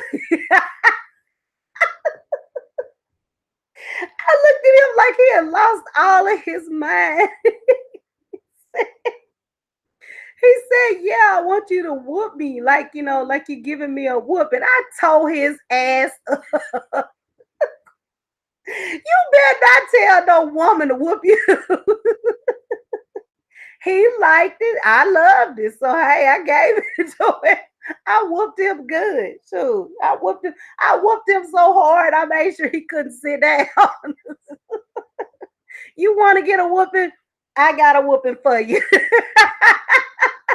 It was funny because shoot, I was young. I had been in the church almost my whole life. I didn't know none of this stuff. But I was like, okay, you want to whoop it?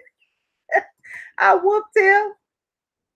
Hey, I'm telling, I done seen some stuff, honey. I done seen some stuff, and I love to write about it. I love to write about it.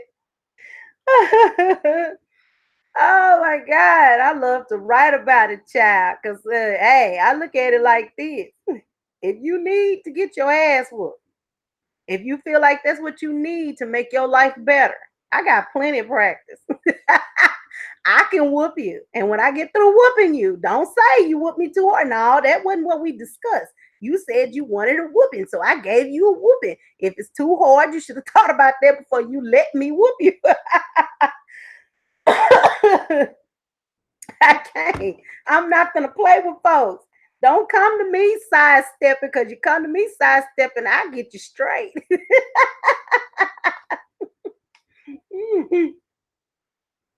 Oh boy, I get you straight. Girl, I didn't have no whip. I had a whole leather belt with some holes in it. He gave me the belt. I mean, shit, you want a whooping, I'll whoop you. I never forget. I was talking to some young ladies. I was mentoring some people. Okay. I was mentoring some people and I told them, I said, when you're dealing with these men here in the city, let me tell you something. Men who have power, they also have fetishes. They like to do things. And I'm gonna tell you right now, if that's not the type of stuff you want to do, don't be messing around with these men that's got money because they will show you something. They'll show you stuff that's either gonna freak you out or it's gonna turn you on and you're gonna be into that. But I'm just telling you, I believe in being honest with people. People weren't honest with me. They weren't honest. I remember my grandmother, she would not talk about sex at all, period. That was a forbidden subject. When I was 13, my mother told me about sex. She did a very clinical, um, oh yes, I drew a little blood. I whooped his ass, honey. I wasn't playing with him. He said he wanted a whooping. He said that was the stuff he was into, and I whooped him. I whooped him good. I gave him a good old fashioned beat down. But I remember when I was 13 and my mom, she was giving me the whole sex talk. My mother was kind of like a flower child, kind of a hippie child. So she didn't believe in convention and all of this other stuff. Plus, she was with a white man, so she was just different anyway. Nobody in my family was like, everybody was looking at her like she had lost her whole mind. My mom took out this big old medical journal and it showed the different pages of a woman and the pages of a man. And she was like, he'll put this here and da da da da. And it was so messed up because here I am, this little pure church girl who ain't never seen nothing, didn't know nothing. And so she was telling me, this is what got me. When she told me that once you have sex, it'll control your life because you'll be thinking about it all the time and you'll want it all the time. When she told me that, I was like, I'm not having sex. Because I've always been very obstinate. I've always been that person who just, no, you can't control me. You can't control me. I just couldn't do it. I wanted to be me. I wanted to be free to do what I want to do. And when she told me that I would be controlled, man, let me tell you, honey, when she told me I would be controlled by it, that drove me away from it. But she wasn't lying. That's the funny part. Cause hey, once you get in there and you know what you're capable of and you enjoy it, you gonna be thinking about it, honey. I don't care who you are. If you like what you do, you gonna be thinking about it. Sure. You gonna be every time you see a dude, you gonna try to behave yourself. You gonna try not to get out there and act the fool. You gonna try to oh Lord, you have a family member that's a nympho. Bless they heart, honey. Cause that ain't no joke. People don't understand. I used to think that people who were nymphos were like, I thought they just liked sex a lot, but they don't. A true nympho, that person doesn't have control. They don't have control. It's a psychological thing. And so that's one thing that I would not want. I would not want that compulsion that you can't control because that's how people get in trouble, doing stupid stuff. But I've always been kind of a bit of a perfectionist about things. And when I do something and I'm real good at it, I mean, hey, if you do something you good at it, you want to keep doing it. You like to hear people congratulate you and tell you how good you are at stuff.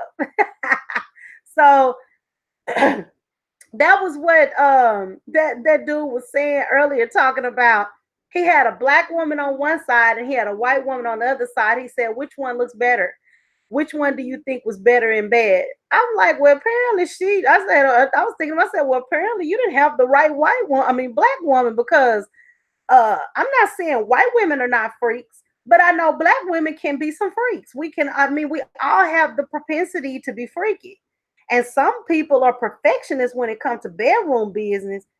I mean, that's just like some women are known for cooking. They can cook food that's so good to make you slap your husband, make you slap yourself. The food is that good. But there are some people who can put it on you in their bedroom and have your head spinning.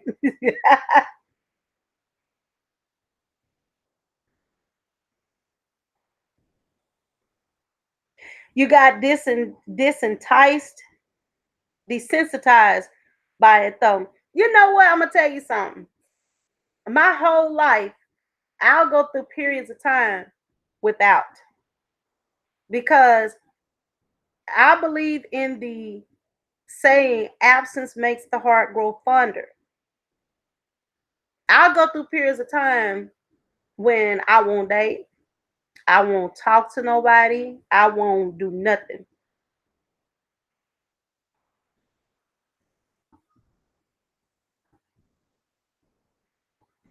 I I go through periods of time when I just don't, just don't do anything. And the reason I don't do anything is because it started to get old to me. And I'm not one of those people who like to hop around and play around with multiple partners. I don't think that's good. I don't think it's healthy. And so when I'm focused on someone, whatever, whoever I'm focused on, I believe that the sky is the limits. If you are comfortable with your sexuality, you comfortable with that person, you should be able to do the things that make you and that person happy. Or your sexual relationship will be bogus. Basically, it won't be any fun. And so, there of course there will be things that you're not going to want to do. There are going to be things that that person is not going to want to do. But if you have a healthy sexual relationship with somebody, to me, a sexual relationship and a friendship, if you're friends with somebody and you have a great sexual relationship with one another, you should be able to explore and try to, you find out things, you learn things. Do I like this? Will I want this? Is this something that I want to do? And it's always better to do things with somebody that you trust and is not running out screwing everybody, because the reality is there are so many diseases out there. You have to be careful. You have to be really careful.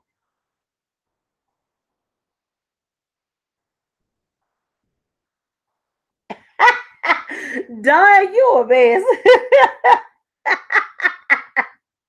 That you know what? I honestly believe that when you go through those phases of I think it's like you go through a denial phase. You deny yourself the things you want the most so that you can enjoy it when you do it, or when you taste it, or when you do interact with it.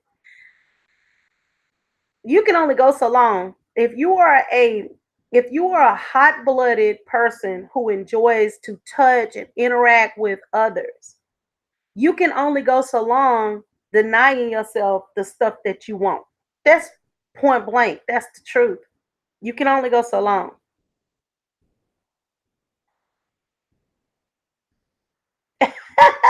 Jesus. Pastor Creek, I'm not finna play with you. I am not finna play with you.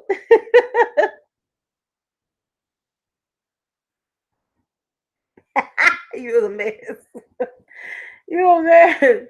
Look, I believe people should do whatever they're comfortable with. I think some people go too far though. Yeah, and you know what? That's what I was just saying. I think people go too far. I think that if you get with somebody who is not considerate of you and how what is joyful or what you enjoy doing, if you're with someone who's not considerate, they will try to get you to do things. And there's, you know what, the mysterious one, there's nothing wrong with having an older, being in a relationship with someone older. There's nothing wrong with that.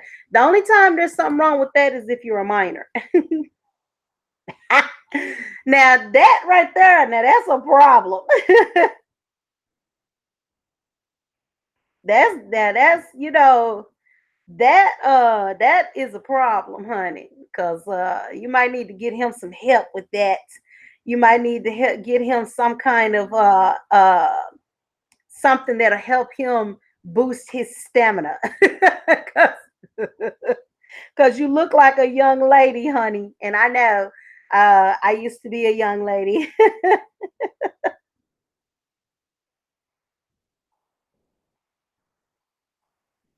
I'm not a young lady anymore, but just because I ain't young, that don't mean nothing.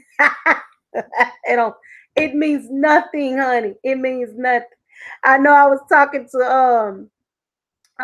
to somebody and he said he like them old because he said them. Oh no, I was watching a comedian and I was talking to somebody about it, and he was saying I like older women. He said because older women know what they doing.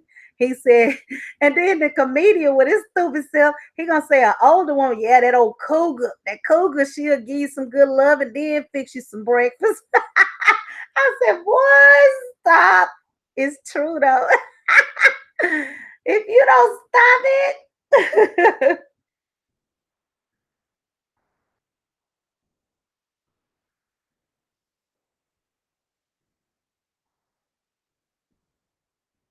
Okay, done. Yeah, let me find out. Let me find out. Ooh, Let me find out you got a battery in your back and you the Energizer Bunny. All right now. Don't come on here with that done. Somebody might snatch you up. You better stop it. You better quit or you get in trouble. Oh Lord. Let me find out you the Energizer Bunny. Let me find out.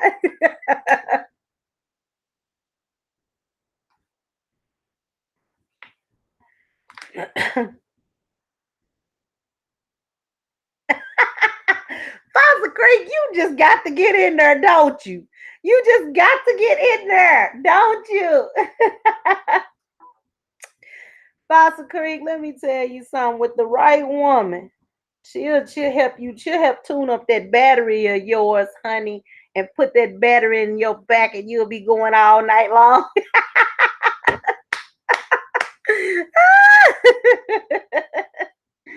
Oh my God. Y'all, this conversation went left somewhere. This conversation went left. We was talking about black and white. We was talking about the Lord. We done talked about it all. Now we talking about batteries in people's backs. Hey, Elaine Smart, I ain't seen you in a while, dear. Girl, if you would go ahead and give me that thumbs up, I certainly appreciate it. Girl, we've been talking about it all. We was talking about black and white, and of course, me being me, I don't believe in comparing. I think we all got good qualities, and I think we all got bad qualities. We're not fixing to go there. But then somehow we took a left at Albuquerque, and we ended up talking about sex, girl. We done talked about sex, fetishes. We talking about everything. I should have titled this Sunday afternoon party. The party session. Come on and jump in. Get in where you fit in.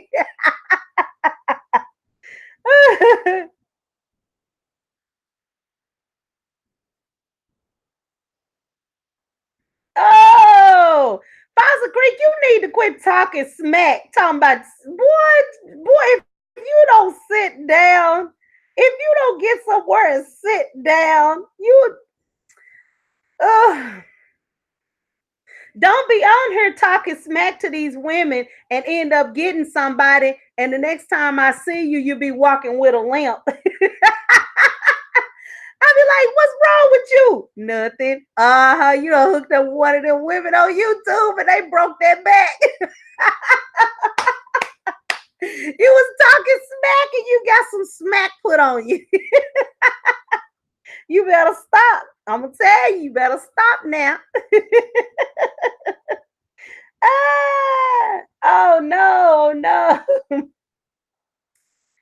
Boy, I don't even know what to say.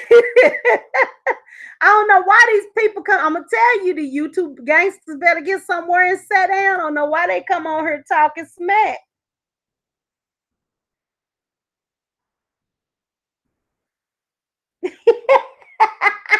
Done. You better watch out. She might be coming to do something. Shoot, you and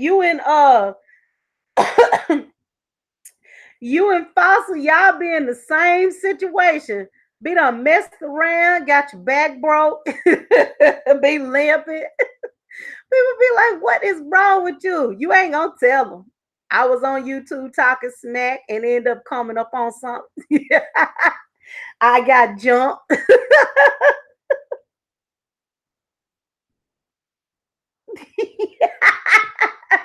See, Fonz always talking smack. He always talking smack. I can't wait. I can't wait for somebody to break you down, honey. Break you down like a fraction. Ooh, okay. Bet. Don, I'm not gonna play with you, honey. I am not gonna play with you. I'm not gonna play with you at all. Talking about you heal quick. All right. I'm telling you, people be sitting in the shadows waiting for stuff to jump on. Somebody be done jumped on you, and then you be looking strange.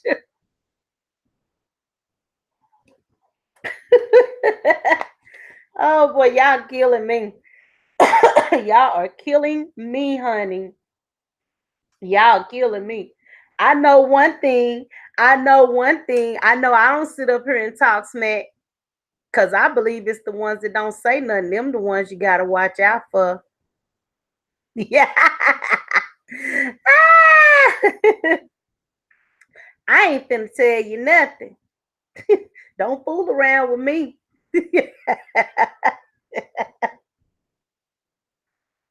Ooh, boy, let me tell you, these men always got something to say. Always got something to say. No, you not fixing to bust a grape. No, you not finna bust the grape. Why'd you up here on YouTube trying to start stuff? Not finna bust a whole grape. Can't even chew a raisin. Oh, not oh, talking about me? Shit. Yes, I am. I'm not old, but I'm seasoned. I'm well seasoned.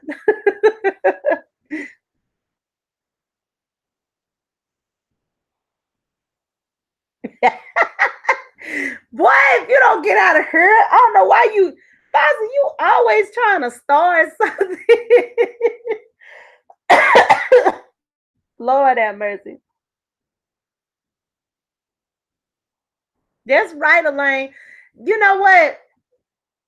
I noticed I notice a lot of people get on here talking cash. And I understand the philosophy behind it. When you own a computer, you remember back in the days when they used to have chat rooms? YouTube has turned into one big chat room because used to people would go in them chat rooms. Honey, that was before you could see who you was talking to. And you would be talking so much stuff in that chat. Don't get with the wrong one and get off into like a little old silent chat where it's just you and them. You be talking so much stuff.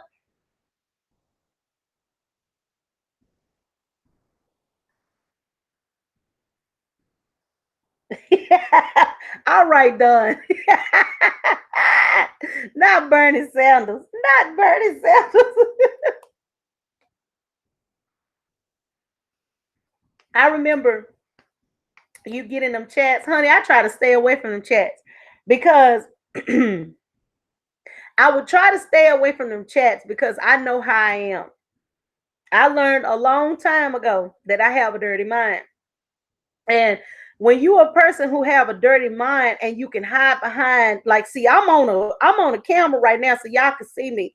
So I try to keep it down to about 10%. I don't go too far because then all of this stuff is being recorded and broadcast. So I can't turn around and say later on, I didn't do that. I don't know what you talking about.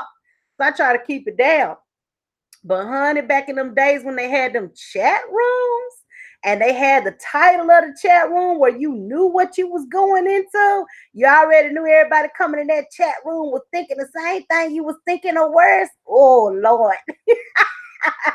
Go to that chat room and show your tail, your whole entire tail. Nobody could see you.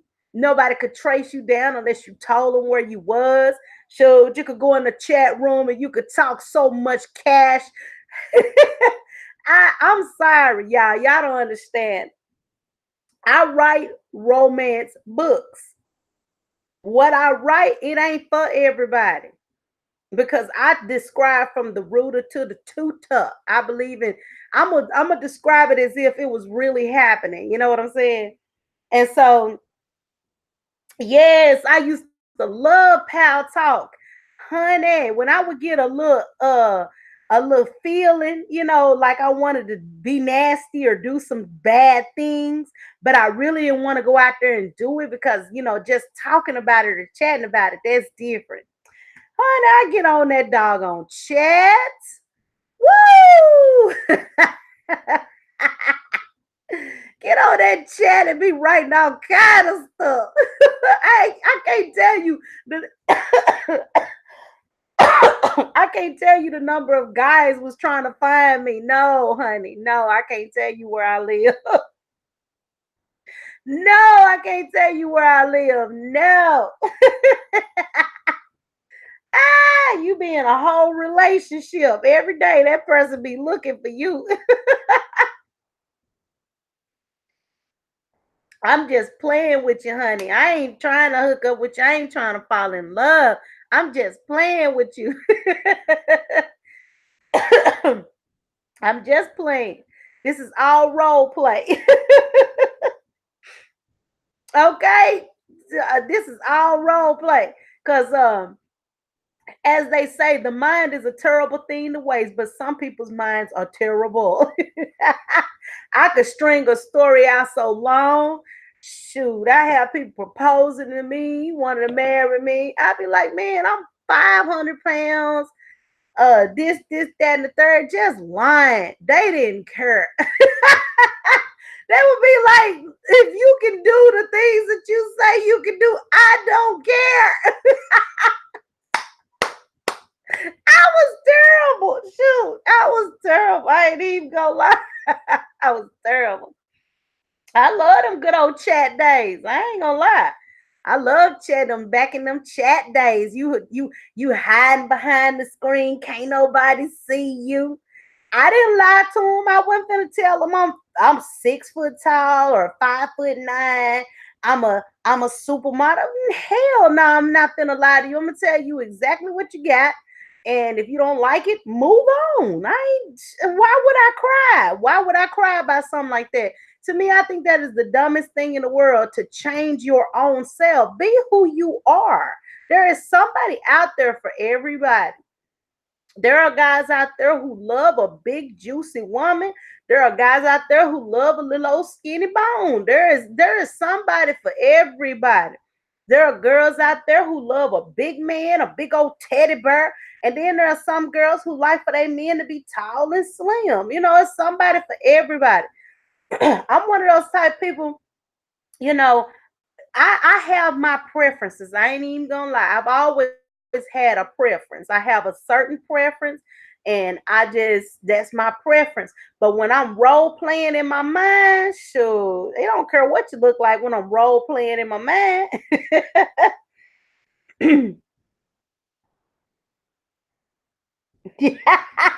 Okay, done. That's what I'm talking about. Don't forget the party line. Don't forget the party line. How about live links? Oh my God. And I know it was one party line when I was in Dallas. Oh my God. Them people was crazy. Them people was crazy, man. I've always, I'm going to tell you what's messed up. When your own family member tell you, girl, you ain't nothing but a straight up cock tease. I said, what? Don't be calling me no cock tease. I ain't no cock teaser. Yes, you are. You had them men just messed up in the head. I said they had a self messed up in the head. I mean, shoot. I can't do nothing to nobody that they don't want me to do to them. If a person is talking crazy to you and they talking about things of a sexual and a salacious nature, and you don't allow them to infiltrate your brain, that's you. But get off my life. Juicy Guap, get out of here. Hi. You can hang out. I see you. You can hang out for a few minutes, but you fixing to get blocked. Juicy Guap. If you keep doing that, you finna get blocked. Juicy Guap. Hello, dear. I notice you.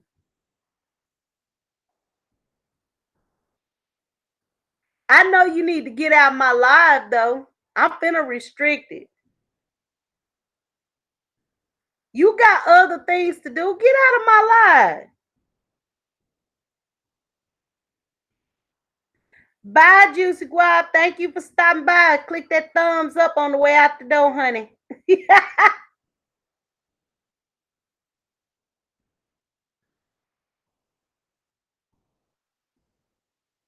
You got done. You better quit. All right, Jesus, well, I love you too. Get off my live. Get off my live right now. If I look in my and let me see who in my live, because if I see you in my live, I'm gonna kick you out. I'm gonna block you. I love you, but get out of here because we talking grown folks stuff. Ah! We is acting up over here. Don't need no kids. We acting up. Look here, Don. You should have known when you seen manhole. You should have known that wasn't the right place to be. You know what you was doing. I can't with you. I can't and I won't. You knew when you seen manhole. You know good and doggone well that there wasn't no place for you to be unless you wanted to be there. Manhole. What was you doing in there, Don? What was you looking for, honey? What was you looking for? Huh? What was you looking for?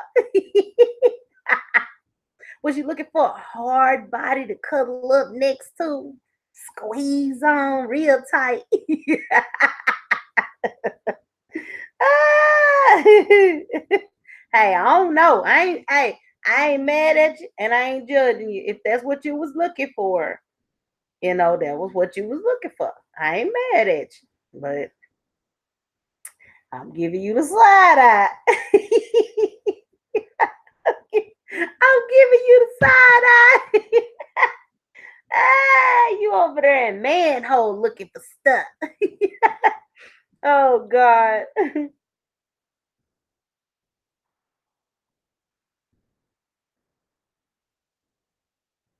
Oh, oh my.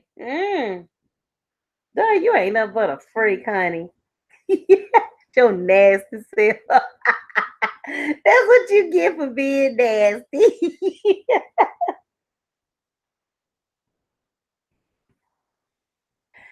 No, that was my daughter, honey. Look, let me tell you something. I don't talk smack in front of my kids. They know better. Not, I talk smack, but there's a certain level. I'm not that type of parent that talk crazy in front of my kids.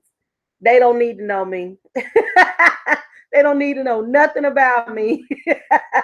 They need to know certain things and other things are better left unsaid. Boy. My sons, they try their best try to keep me under wraps because they think once everybody leave the home I'm gonna get hot and be out there in the street doing bad things. I said I'm not gonna be like that. I don't know why my kids think I'm gonna be like that. I ain't never been like that, so why I'm gonna all of a sudden magically just start being hot and get in the streets? Nah, it's okay. Most of my I'm look, my kids are grown. I got one that's 14, but they don't even come to my live. Shoot. No, she ain't been watching. That she just popped up being nosy, but that's okay. She grown. She all right. But yeah, it's like I said, I don't know why my children try to rule over me, my sons especially.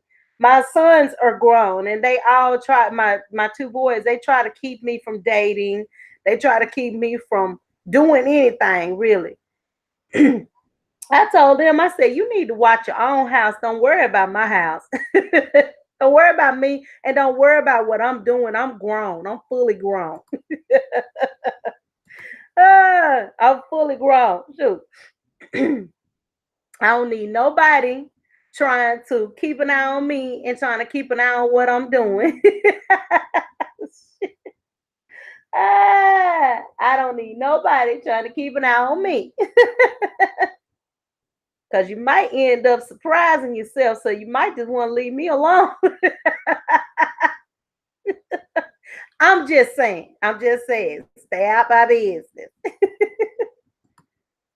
I told my I told my son, my boys, after everybody was gone, I was gonna give me a nice little old guy, and we was gonna go over to the Philippines, and he was gonna be my caregiver, my provider. I know they trying to protect me, but I can protect myself. I'm a fully grown woman. I don't need nobody protecting me. Shoot. Yeah, I'm gonna give me somebody named Julio so he can protect me.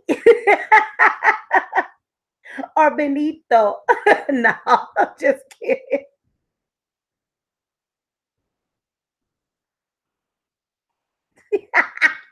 I ain't nowhere in this world, shoot. We all have our little fantasies, our little fantasies. I want to do like the men do. They go over to the Philippines and find them a little sweet something to keep them company. I want to do the same thing. I can be a hot mess. Mostly I try to be good. Honestly, I do. I work hard trying to be good. But then I get these streaks in me. And when I get a streak in me, honey, can't nobody tell me nothing.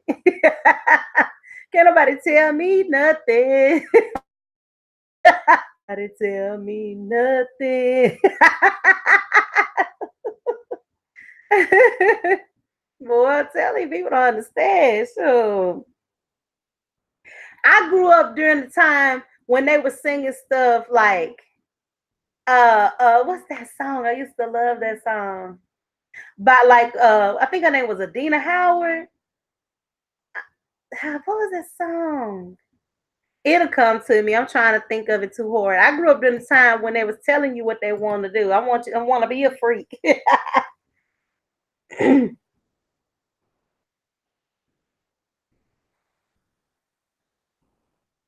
Okay, thank you, Don. That's what I'm talking about. Shoot, I'll check out your video, Fossil. I had taken a little short break from YouTube because I had to do some writing. I got books that are just piling up.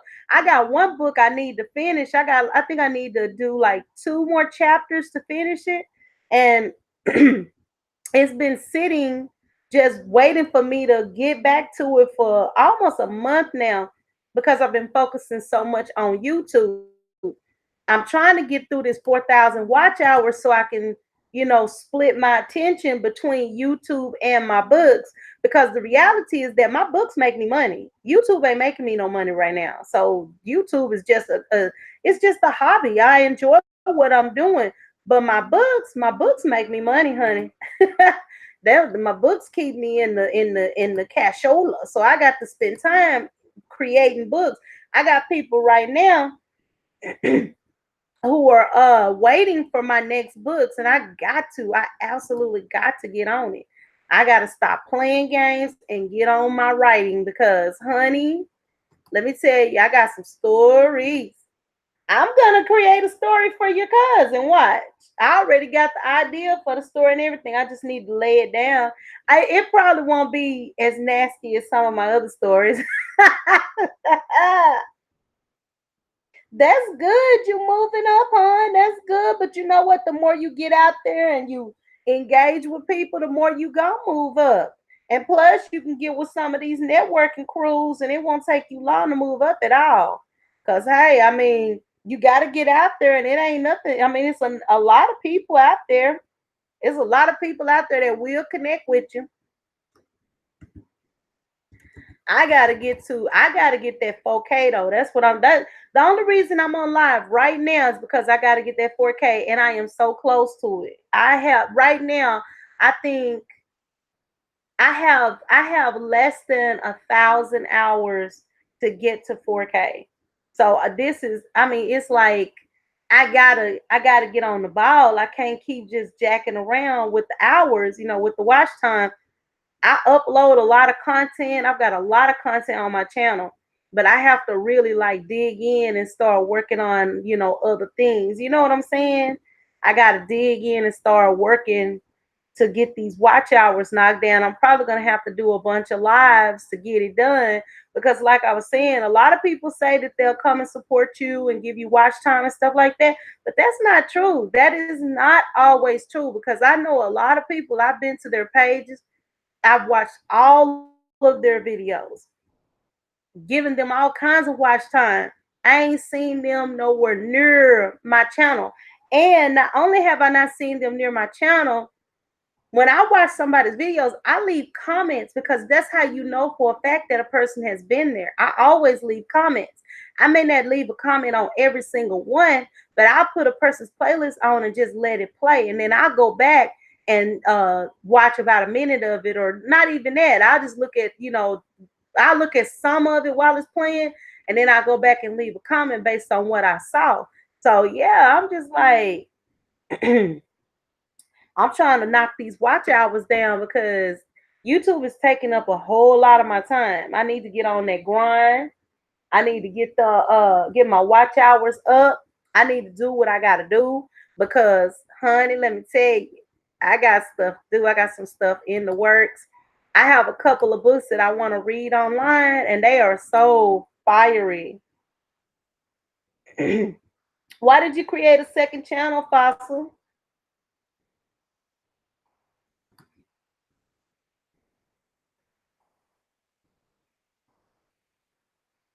I know I have two channels, but I don't have time to work on that second channel. I got too much stuff going on this one.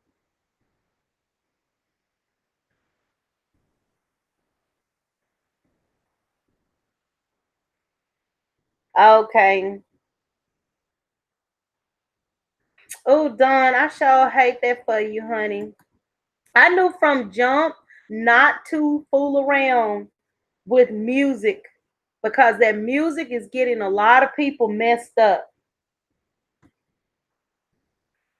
A lot of people are getting messed up behind music, so I knew not to fool with music.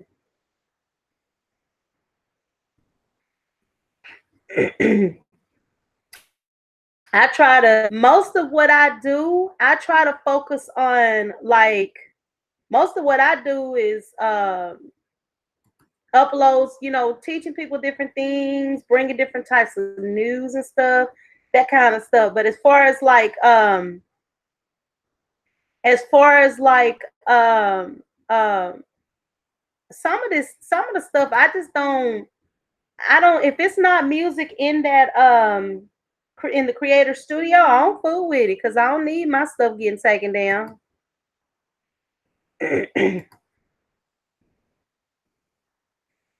I don't need my stuff getting taken down. I have a lot of things I got going on. I have like videos that tell you about business stuff. I've got my book readings.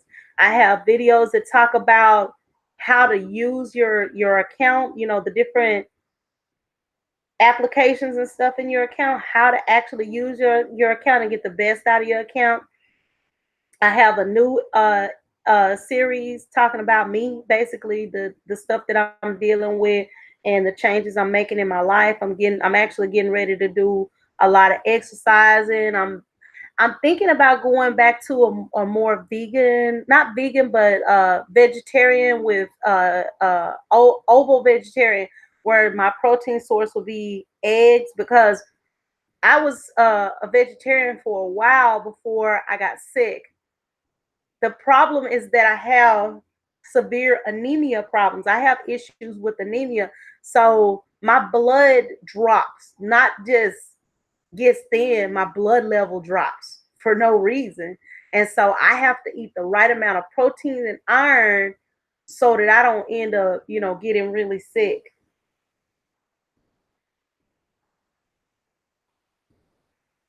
You know what? I thought about doing some covers. I think I can sing a little. No, I can sing or whatever. I thought about doing some covers, but I don't know, y'all. I don't know.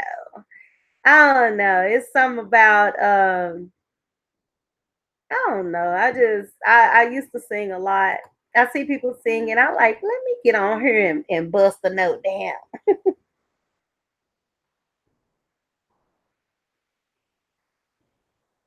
All right, Fossil. See you later, sweetie. I'll talk to you later and I'll check out your videos very soon. Love you. Bye. I see a lot of people doing covers and stuff like that. I thought about doing it, but I ain't got there yet. I got a lot of stuff going on, so I'm not sure if I want to add that into the mix. But I do know that I want to have like I would love to do like a Saturday night party, like a not necessarily a sleepover, but like a Saturday night party where me and a bunch of people get together and we just talk crap, just talk all kinds of crap.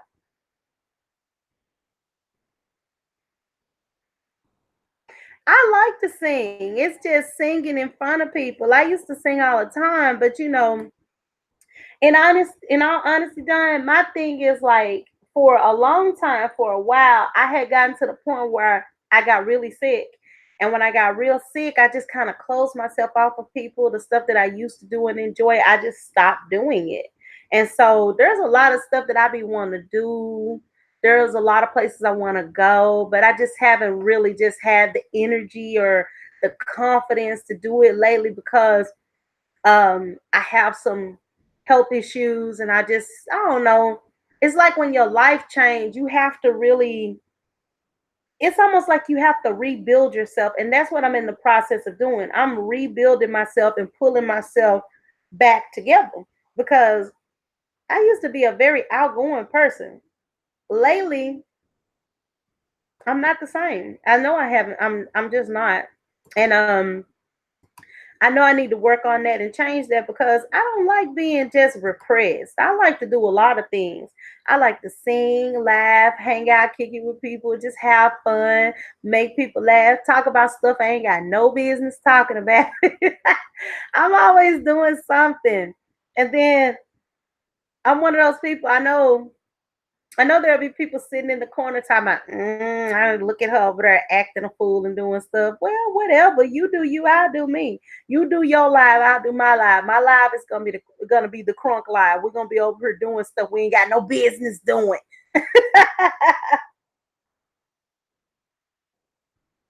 Yeah, it's like I'm recreating myself. I live in Texas. I live in a like a rural area in Texas. I moved from Dallas. I've been here for like 3 years.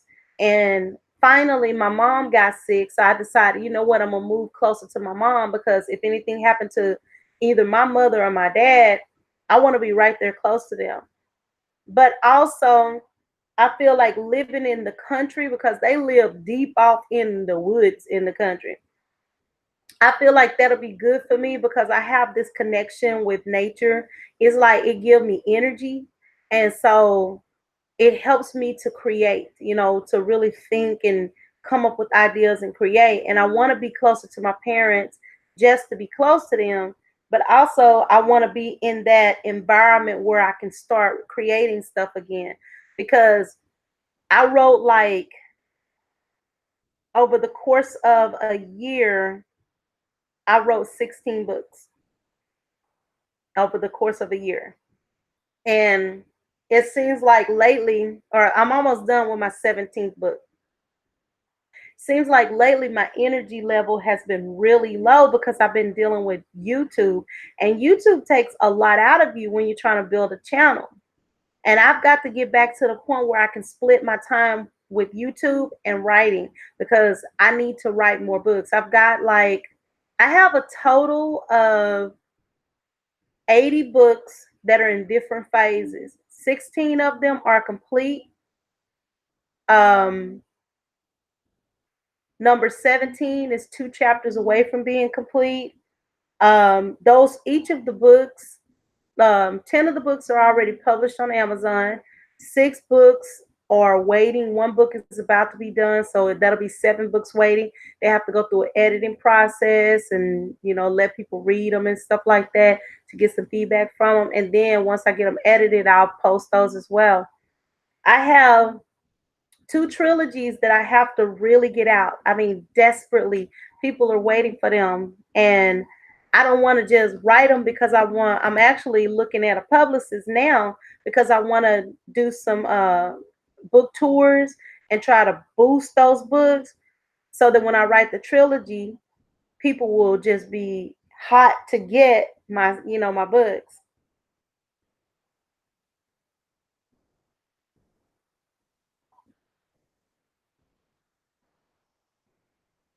Oh, you write songs. That's cool. We might need to hook up. I need to get some stuff doing. I'm not a singer. I'm not a singer at all. Not a singer professionally, but I love to sing. I have a couple of songs. I want to put I want to do my own track for my YouTube channel. Put it with music and everything. I want to do my own track, but I plan to do book readings. And the book readings that I have on my channel, I like to play music to it and do B-roll as well. So that it's more than just me reading the story. You get to see something that like trigger you or jar you or kind of draw you more into the story. And the music helps because if you can put the right score with the words you're reading, it creates emotions and that makes people want to listen to more of what you have. So we might need to get together, Don. We might have to get together. I might have to talk to Tracy and ask her if she mind me hooking up with you for a second. I'm saying I ain't gonna do nothing, Tracy. I ain't gonna do nothing to it. I know you don't already put your dibs in. But yeah, I might need to get with you because I want to put my own original stuff together. You never know who might see my book readings and be like, dang, that story is bad. It's bad to the bone. Because I have a story called The Dividing Line. It's very like applicable to what's going on today. It's very applicable. It's dealing with neo-Nazi, um, uh, like one of the heads of a neo-Nazi group who ends up being in the care of a black woman, and it's a good story. I like challenging taboo esque type stories. It's a good story, and I can't wait to get it. All the two stories that I've already have written. Have you read the stories, Elaine? Because honey, what I have on YouTube has been revised and edited because I wanted to make it more friendly, because anything you put on a channel, you have to be careful that you're not being offensive to people. But the actual real story, it's actually on it's actually on Wattpad. Oh, thank you, Elaine. Yeah, I wanted to make the story a more commercially consumable story. I wanted because it's um I gave two of my stories, The Dividing Line and The Dividing Line Vengeance, and also Chibo Topaz and Chibo Topaz Bastard Son to one of my friends on YouTube. They read the books, like he said, Apostle was saying that she a freak. Yeah, in a way, the books are freaky. They nasty. They grown folks books. It's a grown folks story. It's not sweet and puffy. It's got sweet and puffy elements in it, but it's a exotic type. I mean, it's a not exotic, but a erotic type story. Both of the stories are.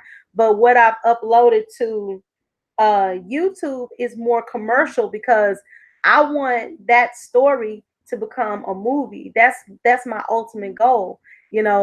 Hopefully one day somebody will see it and they'll be like, "Dang, this is bad," but it's very like relevant to what's going on with all of this racist mess, that's going on out here. But it's a good story to kind of gear people's mind and let them see how things can change. But that story, the reason I'm sharing it on YouTube and I'm putting it up where people can listen to it for free is because I have the trilogy, which is coming out, and that story is going to be fantastic. The first one is a good story. The middle one, it gives you a lot more background, and it is already out. But the trilogy is going to be bang up. It's going to be bang up. And so right now it's in the development phase, but I want people to be exposed to the first two stories in the series first. I'm gonna try my absolute best to upload chapter 6, 7, 8, and 9 this coming week. That's my goal because I the thing is I have to edit those stories down because I think around chapter 9, 10, 11, it get rough, honey. It get rough. When I say it get rough, it gets rough. Ain't no joke. Your girl is not playing in these stories now. If you got innocent, sweet little ears, you don't want to read that book because it'll put you in a place where you might not want to be.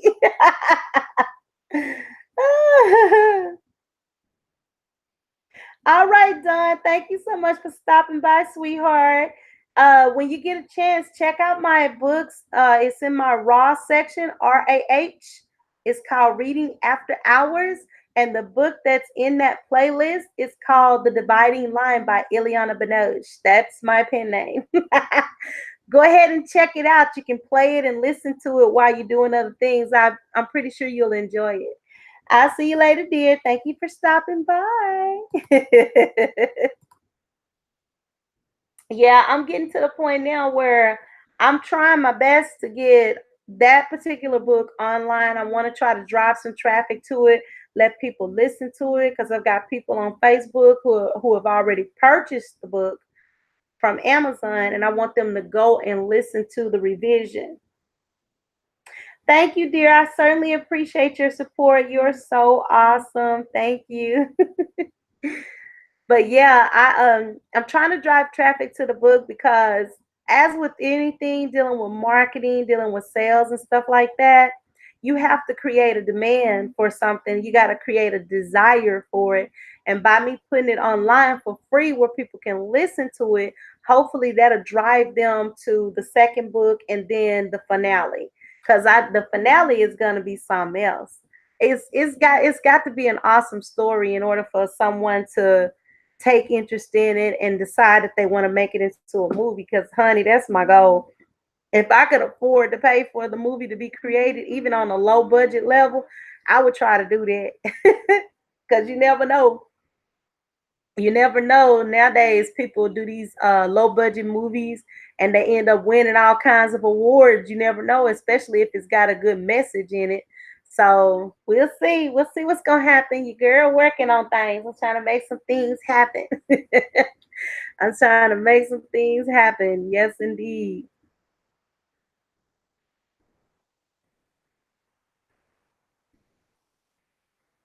Yeah, I'm just trying to do what I can. I'm trying to trying to make sure I get this channel up and running. Have some, I don't know. I just wanna, I wanna create a presence that's a little bit different on here. I want people to have the ability to go and check out what they want to check out. Whether you want to check out my lives, whether you want to check out my Thrifty Shopper series, where you can look at, different ways to save money. You can buy something that's not necessarily as expensive as something else, and it does the same job. That's a series that I'm working on. And then my New Life, New Me series, I'm sharing my challenges with everybody because the reality is, like, I can tell myself I want to lose weight. But if I'm just telling myself I don't have nothing to really just push me, I might sit on that thought and it never go anywhere. I want to get to the point where I actually feel like I got all these people watching me, so I have to put in the extra effort to go ahead and lose the weight. Get my life it's actually dealing with health, it's dealing with life, and it's dealing with business because those are the three areas of my life that I'm really focused on right now. And then I also do a business sense video because I like to talk about other ways that we can make money. I got two of them that I'll be talking about. Um, I got two videos that I'll be putting up next Tuesday and Thursday, I think it is. And it's those are my business sense videos. I got a lot of stuff in the works. I really want indie creative arts media TV to be different in the sense that it gives you different stuff. I see some different artists out there that I want to go and check out because there are actually a lot of people on the internet who are very talented. There are a lot of talented people on the internet that we don't know anything about these folks. We don't know anything about these people. That's just like Don was talking about. He write music. Well, if he write music and he does a good job, I will write music, write some music for me to put on my channel. You never know. You don't know until you ask, or until you try. You never know.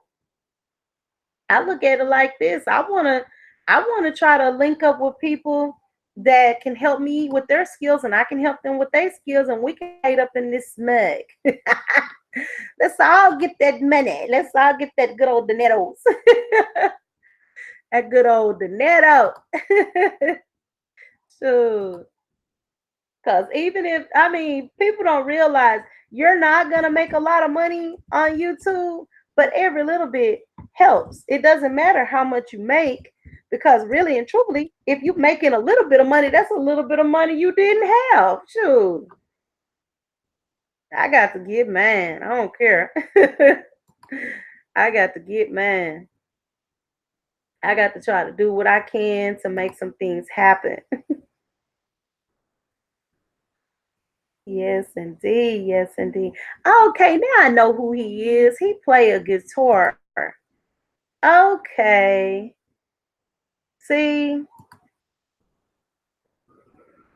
and he's good too. I had to check out and see who Don Broyles is. I had to check out and see who he was because I like to know who comes to my channel. Because we go in these networking channels and we talk to people, and a lot of times we don't even know who that person is. I like to reach out to the person and find out who they are in real life and really like, get to know them and stuff. I like to make connections. But I know who he is now. And he plays a guitar, which is so cool. He plays a guitar and he's pretty good. So I'm gonna have to get in contact with him and see if we can't work on something together.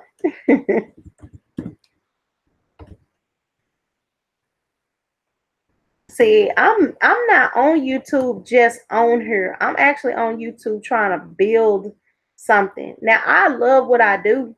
What I do is I'm having a lot of fun because I really do like what I'm doing.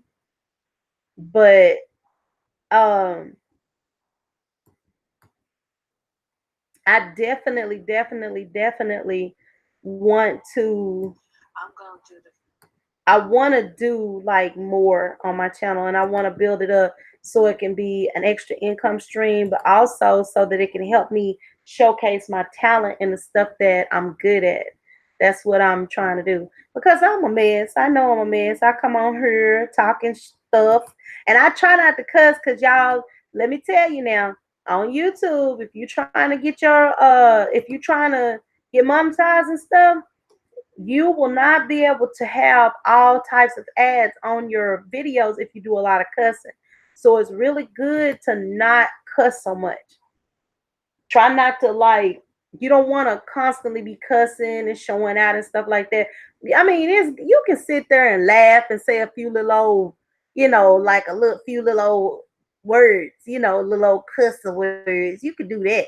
But you don't want it to be just hardcore cussing and acting a fool and showing out and stuff like that. Because if you're trying to build your YouTube account to get monetized and they see all of that, you know what they're gonna do? They're not gonna want to put their ads on you because they're gonna think to themselves, this lady is out of control and she doing a lot of stuff that we feel like won't represent our business.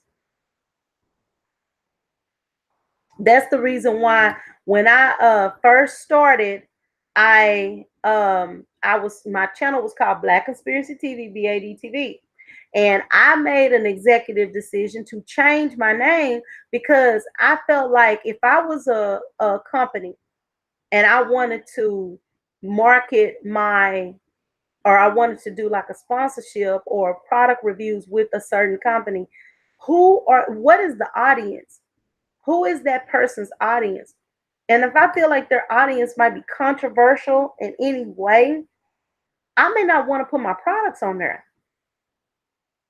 I may not want that person, I may not want to sponsor that person, because when you sponsor people, that person represents you. And so I had to think about that. And I was like, well, my title is a little controversial. So maybe I should change the title so that I can get more of a marketing friendly title. And that's when I came up with Indie Creative Arts Media TV, because that's what we do. It's all about, that's what I do. It's about creating different like avenues to make money, avenues to build your YouTube channel, talking about relevant information, talking about stuff that's going on YouTube. I got one series that's coming up pretty soon. Not series, but I'm gonna do a little old bitty expose about these people who don't really just support like they say they're going to support. That's something that's been kind of bothering me, because I feel like if we all start out at a certain number or a certain watch time, and we all got content and live streams on our page, if one person makes it to the point of being monetized, then everybody else that came up around the same time that person was moving and shaking, they should all cross that finish line together. And I don't see that happening. So that make me wonder, how do you call yourself a community? How do you call yourself a family if you're rising and you're winning, but the people who are supporting you are not? There's something wrong with that formula and that application. And so, I have a tendency to make people mad when I speak on certain topics, but I don't care, because sometimes you just got to tell the truth. And if a person don't like it, they need to change what they doing. That's how I feel. If you don't like what somebody got to say about you when they're telling you that you're doing something wrong, then you need to make changes in your life so that you're not being offensive or you're not doing wrong things to people. That's my message. That's one of the things I believe wholeheartedly. And it's sad because, like I was saying earlier, I'm not saying every white person will support you, but I found over the years that more white people support me than my own people. And that's sad. That's sad, because I will support anybody. I will give anybody my time, my love. I will give shout outs to people, even if I don't really know them and we're not close. I'll do anything I can to boost somebody and help them. But it's sad when you're trying to get yourself together and you're trying to build your brain, you're trying to do all the things that you need to do to be successful, and people don't support you. That's sad. It's heartbreaking, because you feel like to yourself, man, why is it that here I am giving you all this love and attention and affection, but you don't do the same for me? See, I was laughing and stuff earlier because I feel like you gotta laugh. Laughter is cleansing. It helps you to get through the stuff that you're dealing with in everyday life. Sometimes you gotta laugh even when you feel like crying. But sometimes you have to talk about real things. And that's the type of person I am. I believe in talking about real things. Some of the stuff I see going on YouTube is real shysty. And some of the people on here are real, real, real, real, real shysty, because they want you to spend all your time on their channel. If you're spending all your time on somebody else's channel, you cannot spend enough time developing your channel the way you need to. You have to spend time on your channel, working on your channel, building your channel, developing your channel. And while you spending time on your channel, people need to spend time supporting you. It makes me think, because if you think about it, I know when I show love and support to other people, I get notifications all day long when people are going live, when they're uploading videos and stuff like that. They just stack up on the side of my laptop. Notification, notification, notification from different people. Sometimes multiple people, that one person multiple times a day. All these notifications that I get when people are going live and when they're uploading their videos. So if I'm getting your notifications and I'm signed up with you, should you not be getting my notifications if you're signed up with me? See, I know some people are not signed up with me. I'm signed up with them, and I see when they go live, and I see when they're doing different things.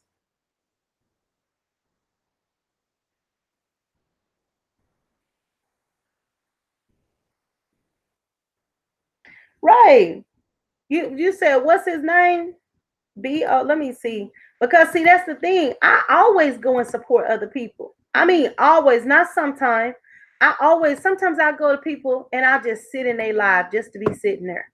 And the reason I do that is because I believe in supporting people. I believe in helping people. I believe in giving people support because I look at it like this. If we all growing, if of course he's frustrated. I know he's frustrated because I bet you anything he go to other channels and he show them love, and he's always on their channels, like, watching their videos, getting their lives, staying in their lives, trying to help them. But then when it comes to him, when he needs some help, they act like they don't know him. I'm telling you, it's certain people that pop up on my page, and sometimes I don't even want to go to their channels anymore because I see that they being real shisty. And I done made up my mind. I'm like, dude, I'm not finna, I'm trying to build my channel up, but I ain't finna kiss nobody's behind to build up my channel. If you can't support other people who are supporting you, why would you tell people, hey, if you come and support me, if you come and support my channel, if you come, because anytime you go to people's lives, you're supporting their channel. Is it Boker exclamation point TV exclamation point?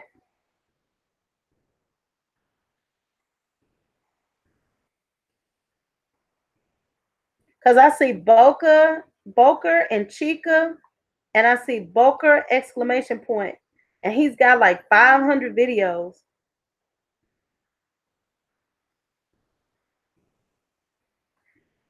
I'll check him out because I'm gonna tell you something. And that's the thing. I'm a for real person. I'm a very for real person. I don't believe in playing games with people because when people on here working hard trying to, build up their channels and stuff like that, it gets really frustrating. It gets really, really, really, really frustrating when you trying to build up your stuff and you can't get no support, but you always trying to support everybody else. Oh, that's not him. Which one is it?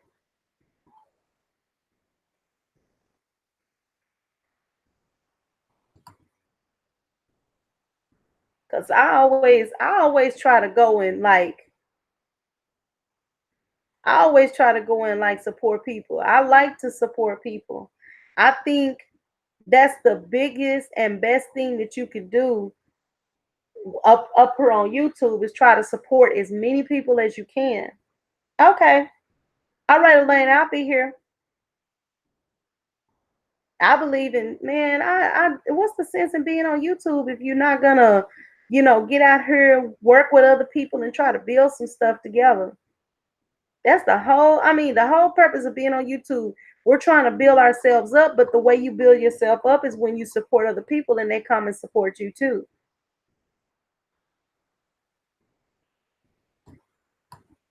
I that's man, it's like I said, I'm too real for some folks. They can't, everybody can't do me because I'm too real for some folks. I don't believe in like holding it and keeping it all in and not saying nothing. I'll tell you the truth. You might not like what I got to say, honey, because I'm gonna tell you like I see it. If I see you doing wrong and I see you being like flaky and shady with people, I'm sure gonna call it to your attention because you don't want nobody being flaky and shady with you, but you want everybody to support you, but you act like you don't know people when it comes time to return the favor. And I'm one of those type of people. Yeah, I call you out. I have a whole section called flip floppers. I sure call you out, honey. I believe in calling people out. I believe that sometimes the best way you have to deal with people is to call them out. Let them, hey, you're doing wrong. You're doing wrong. You're doing wrong. You're doing wrong.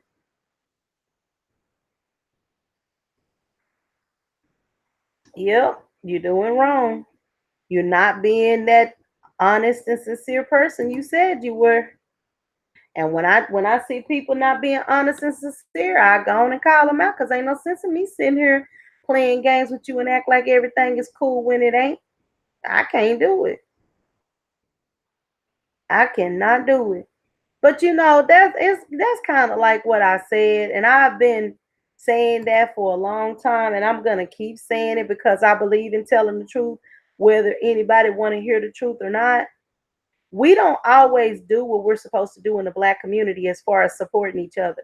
We real bad about wanting people to show us love, show us support, and work with us and help us.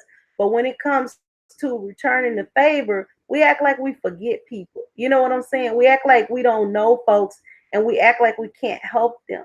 And I'm one of those type of people. I'm gonna call you out on your BS because if you want people to stick around and show you love and support, you need to be prepared to do the same for the people that you reaching out to, that you talking to out here in this community. I don't know. I get on these tears at times, and when I get on a tear, I try to let people know how I feel about the stuff they be doing, because I feel like if you don't never tell somebody, you don't never let a person know, then you can't complain about it if that person don't know. You cannot complain about what somebody doing wrong. Hello to Kumbo Latanya TV. Thank you so much for stopping by. If you go ahead and press that thumbs up, I would certainly appreciate it. Boca TV, Boca. I think that may have been the one that we went to, Boca. I think it has like two exclamation points in it. Let's see.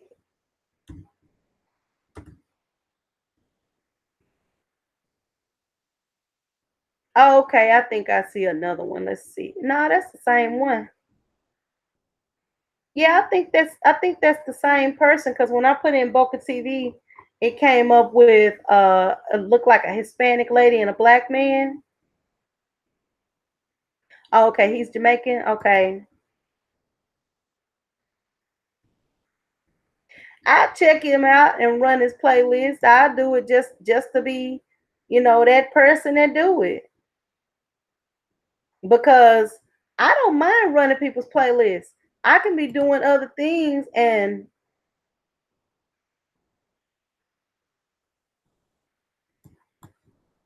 I I don't mind. Um,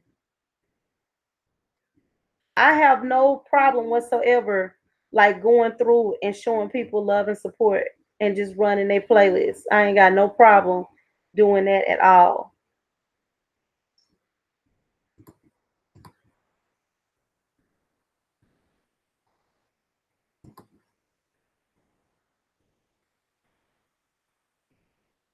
I mean, that's what I honestly, that's what we should do. Cause you can put a person's playlist on and just let it play. You can be cleaning the house or doing, whatever. You could be doing any number of things. You can just put a person's playlist on and just let it run. And it really don't take nothing from you to do that. Cause I do that all the time. I just pick somebody and I'll make sure the playlist I'm running got their stuff in it. And I'll just go through and I just start running them. And it takes no time for me at all because I can be doing a million other different things while that playlist is running. And I'll go through and leave comments. I try to leave comments on every single thing that I touch because that's just kind of how I do things. I'm one of those type people. I'm very for real with mine.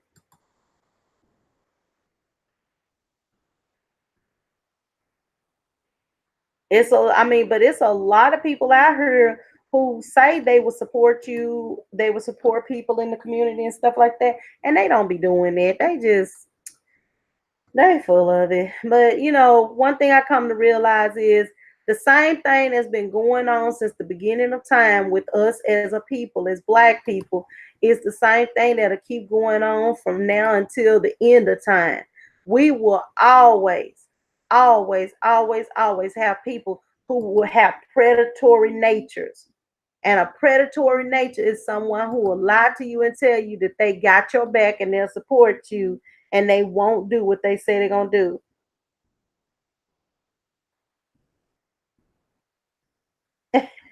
Okay? I mean, you can, people act like YouTube is this big thing where you just have to sit down and watch what somebody doing. Most of the time when I'm on YouTube and I'm listening to other people, I am listening to them. I am not looking at their faces. I ain't got to be looking at nobody's face. Hi, Purple Paisley Planner. Thank you so much for stopping by. Please go ahead and thumbs up the live. I certainly appreciate it, hon. I be on this computer. I be doing 10 different things at once. Thank you, Purple Paisley Planner. Ooh, that PPP, honey. That's a tongue twister.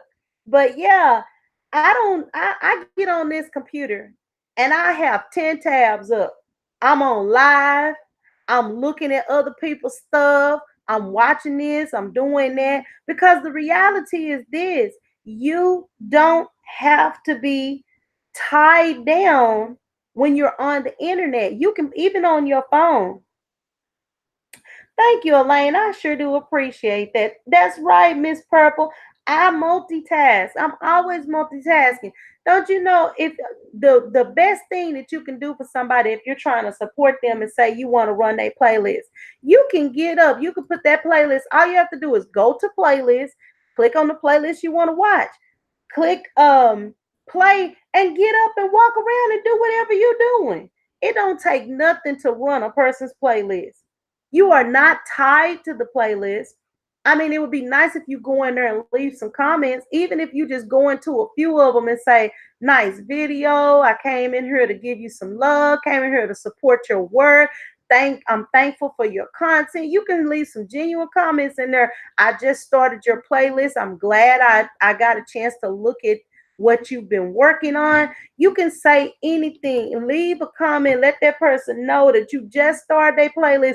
Get up, go wash the dishes, wash the clothes. Shoot, if you got a computer at home, you can leave it playing at home. Go pick up the kids from school or go grocery shopping, especially if it's a real long playlist, and you can just let it run. It don't take nothing from you, period. You don't have to be locked into your phone or stuck on your phone because a lot of people have a desktop or a laptop and they have their cell phones. Hi, How to Cook by Ellen Kalula. Thank you so much for stopping by, hon. If you'll go ahead and give me that thumbs up, I greatly appreciate it. Thank you. Yeah, people act like if they run your playlist that they're tied to the computer. That's not true. When you click that play, that playlist will play by itself. You don't have to do nothing else. It's nice of you to go back later on and leave a comment letting people know that you have run their playlist, but it's not no big. It's people act like it's such a big thing. Like, oh, if I run this person's playlist, I'm gonna have to sit here for 10 hours and watch their playlist. That is not true. Or when you go to sleep, I have three devices. I have two cell phones and I got my laptop. You can put that playlist, you can put different playlists.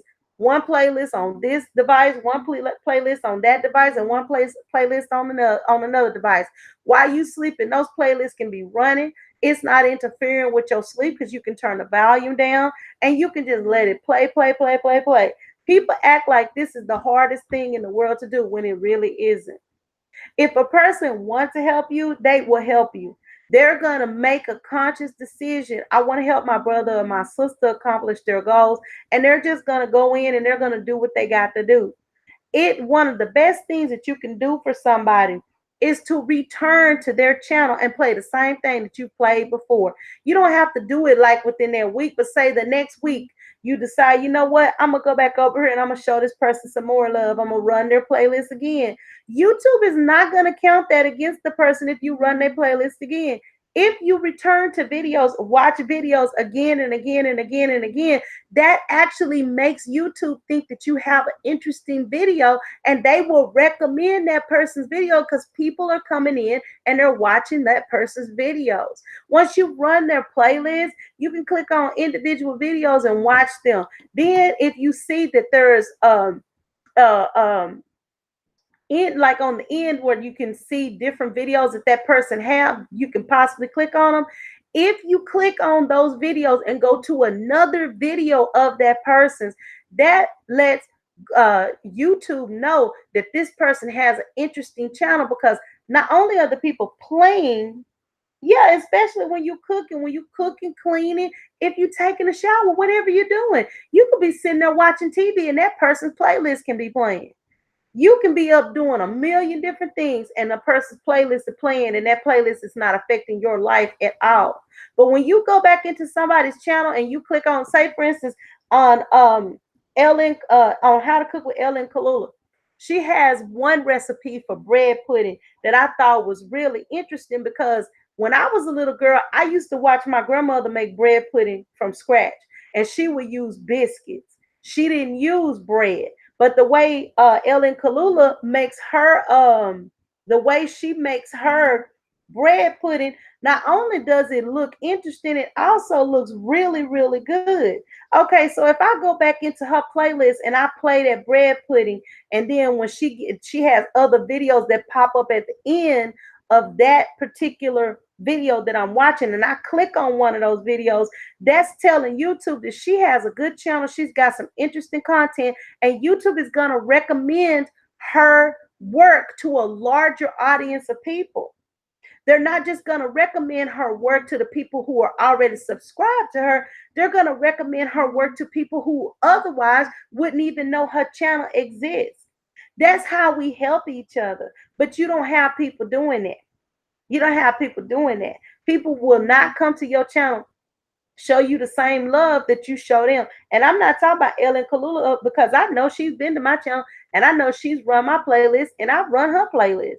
See, that's the thing. And then when you're leaving comments throughout those playlists, letting people know that you run their playlist, then that person already knows, oh yeah, I can rely on this person, because not only did they run my playlist, but they also, not only did they run my playlist, they also did a good job of commenting and stuff like that. So that's putting me in the algorithm. People don't understand, you can help a person a lot, or you can actually like really sabotage that person.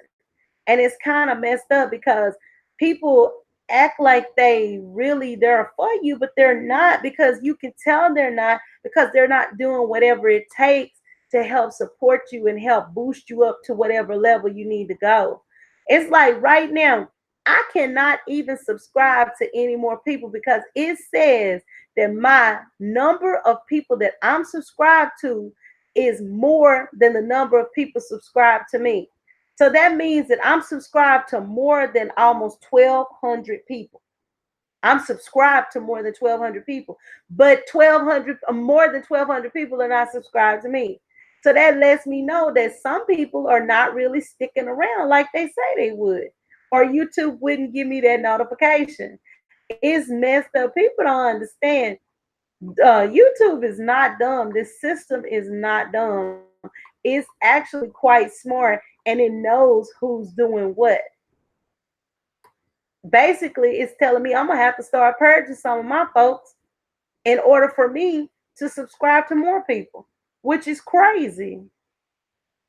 That's real crazy. But I mean, some people are dead weight. They're not even watching my videos. They're not doing anything. They just own her. They just own her, and they're not really committed. And it's sad, because somebody gonna get the X.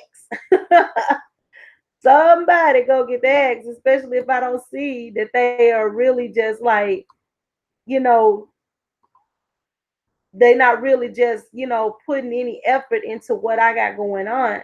Because if they're hindering me from subscribing to other people and they're not adding no value, it's just like a relationship. If you're not adding no value to the relationship, I don't need you. I got some people that come and sit in my lives. They comment about what I got going on. They're very interactive. They're always there. I appreciate those people. I appreciate them, because they really are interested and invested in what I got going on. But I got some people who never watch any of my videos, and I know who they are, Because when you go into that creator studio, you can see who's watching your videos. There are some people on here who really, really, truly ain't worth what they say they are.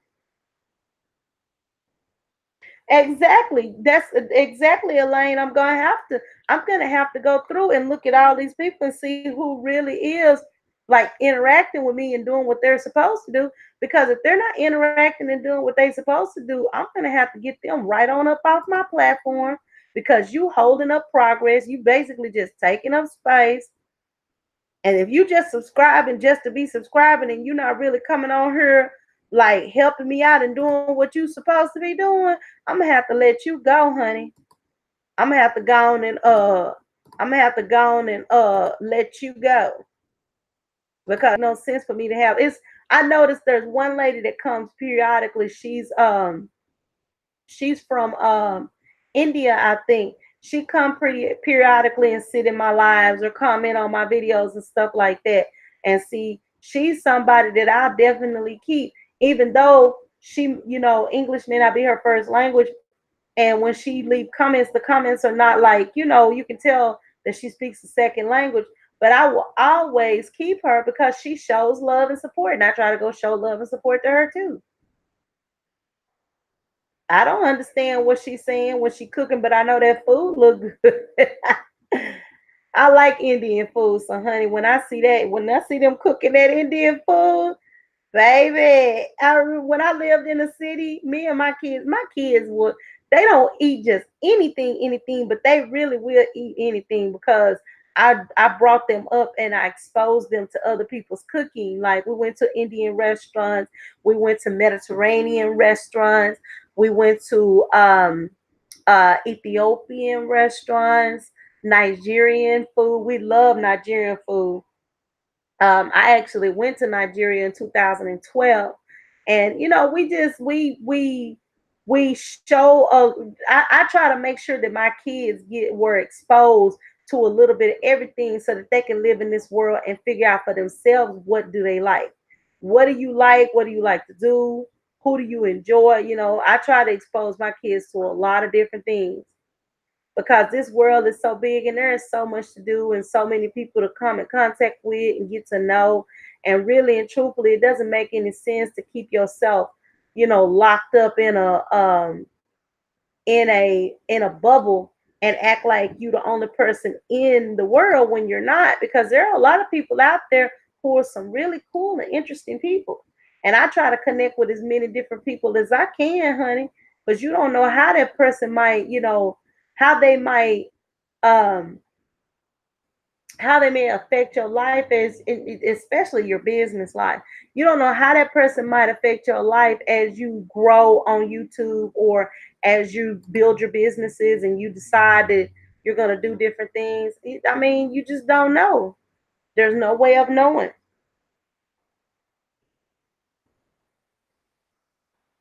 Exactly. I remember when I was a kid or as I was coming up as a young adult, a lot of kids would say stuff like, I don't like this kind of food. I don't like that kind of food. How do you know what you do or don't like if you don't try stuff?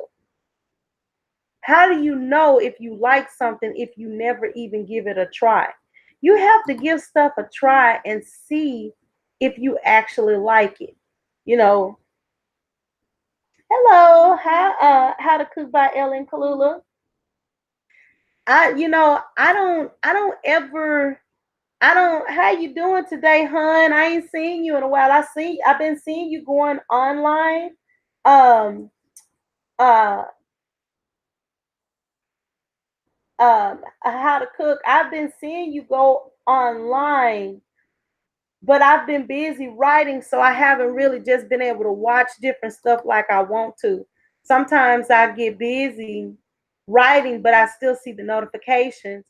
And like if I get a train of thought and I'm working on something, sometimes I can't break that train of thought because if I break that train of thought, I'll forget about what it was that I was trying to do. And I try not to. That's good, hon. I'm glad to see you here. I was talking about a multitude of things. I was talking about, We started out the conversation talking about the issues with black and white because lately it seemed like people are just going crazy with this whole black and white thing, and it gets on my nerves. It gets on my nerves because really and truthfully, I don't believe that I'm not against any nationality of people. I love all people equally. Unless they doing something foolish or selfish or silly, I love all people. I ain't got nothing against nobody. I don't care what skin color they are. Then, of course, we were talking about YouTube and how, you know, some people on YouTube don't support like they say they will. Because I know there's a lot of people on here who say that they'll support, but they really, truly do not support you in any way. They don't watch your videos. They don't go to your lives. They don't do anything. They want you to subscribe to them, stay subscribed to them, but they don't support you. They don't try to come and boost up your life. I sit in a lot of people's lives and I have no problem doing it. I sit in a lot of people's lives because I like watching their content. I enjoy watching their content. But when I have a live and I've been on live for 4 hours and I don't see some of these big people who, especially the ones who have gotten monetized, I don't see them come in my live. They don't come in. They don't say nothing. They don't try to, show support even for about 15 or 20 minutes. They don't show no kind of support at all. But then they want you to come and sit in their lives. They want you to watch their videos. They want you to watch all of their all of the video, all of the ads that come up on their video. I think that's very selfish. I think it's really selfish when you want people to support you, but you don't want to support anybody else. I think it's very, very, very, very selfish. And I'm gonna try my best to like stay linked to some people, but I am gonna start getting some of these people off of my page. And I'm not gonna deal with some of these folks because some of these people they don't support. They're not even trying to support. And they want you to show them all kinds of love and stuff, but they act like they don't know you. We'll see. Cause I know I just got a message saying that I just got a message saying I was trying to subscribe to someone and it said that I'm subscribed to more people than are subscribed to me. There's a certain um metric that they use, and if you go over that metric they won't let you subscribe to anybody else. So either some more people gonna have to subscribe to me or I'm gonna have to purge people off of my account. And that's real crazy that I have to purge people off of my account. But if you a dead weight person, you're not supporting me, you're not watching my videos, you're not trying to help me grow, then it's probably a good idea for me to get you off of my, because you're not adding nothing to me. You're really just taking, but you're not adding anything. It's like I said, I've been talking about a multitude of topics. We talked about some silly stuff. We talked about a little, grown folk stuff. We talked about a little bit of everything today. And that's pretty much how I am. I'm not really one of those people who like to sit and just be kind of boring and corny. I'm not that type of person. I like to talk about a lot of different things. I try to be fun and funny, and I want people to be the same way with me.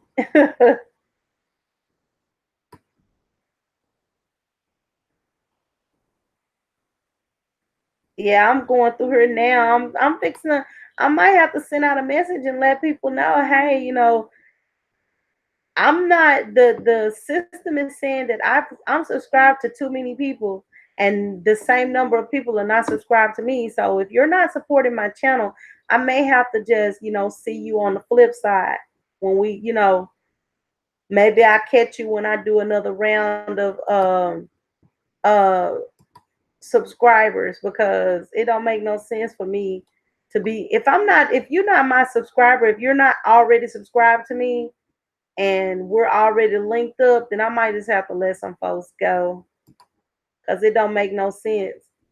Especially these people I'm subscribed to and they don't never come to my channel. Never at all. They don't never come to my channel. They don't ever watch any of my videos, but I'm subscribed to them and been subscribed to them. Come on now. Because unfortunately, you can't keep everybody if you don't, you have to have a certain number of people who are subscribed to you as well as the number that you are subscribed to. Oh my God, Bella Allure is going to Korea. I am so freaking jealous. I want to go to South Korea so bad. I can't stand it. Oh my God, I can't believe it. That is so awesome. I want to go to South Korea so bad. That has actually been a goal of mine and my daughters for a long time. We've both been talking about, going to South Korea and seeing seeing different things because we both are crazy about Korean culture. um,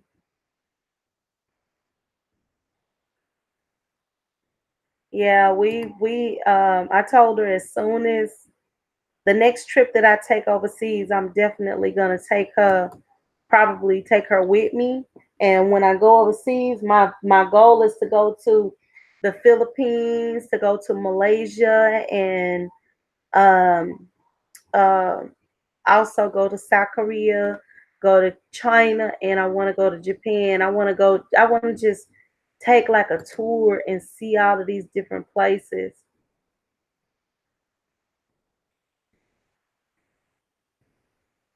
That's kind of like a goal of mine. Well, guys, I know I'm getting ready to wrap this live up. It was kind of an impromptu live, but I'm glad that I did it. I need to do more lives. I haven't really just been going live, but I need to do more lives so I can get my hours knocked down. I have to say, I certainly thank each and every person who joined me because guess what, guys? You guys make this so fun. Your comments in the comment section, everything. It makes it so fun when there are people in your comments and they are just engaging with you as you engage with them and you just having the best of times. That right there is like the absolute best. And it makes it easy for me to come on here and just talk, because I'm a big talker. I like to talk about different stuff. I love to talk and interact with people. So it makes it really special when I come online and I have a chance to just talk to people and just connect and discuss different things. It's fun to me. I don't know. Sometimes I get in those moods where I'm like, I don't know if I really want to go on live or not. Not that I'm shy or ashamed or scared or anything. It's just for the past few years, I've spent a lot of time by myself. So going on live means that you're inviting people into your world, you're talking to people, and you're interacting with people. Hi, the Gaming Prince 91. Thank you so much for stopping by. Please thumbs up the live, please, on the way in. Thank you so much. Yeah, I had just gotten to the point where I was so used to being by myself and not really just talking to people or interacting with people. But when you go on live, you are actually talking to people. You're actually interacting with people. You're getting to know people that you don't know and you haven't interacted with. So it's pretty cool, it's fun to get when you're talking to people, interacting with people, getting to know people, it's fun. It's pretty fun and it's nice. So I don't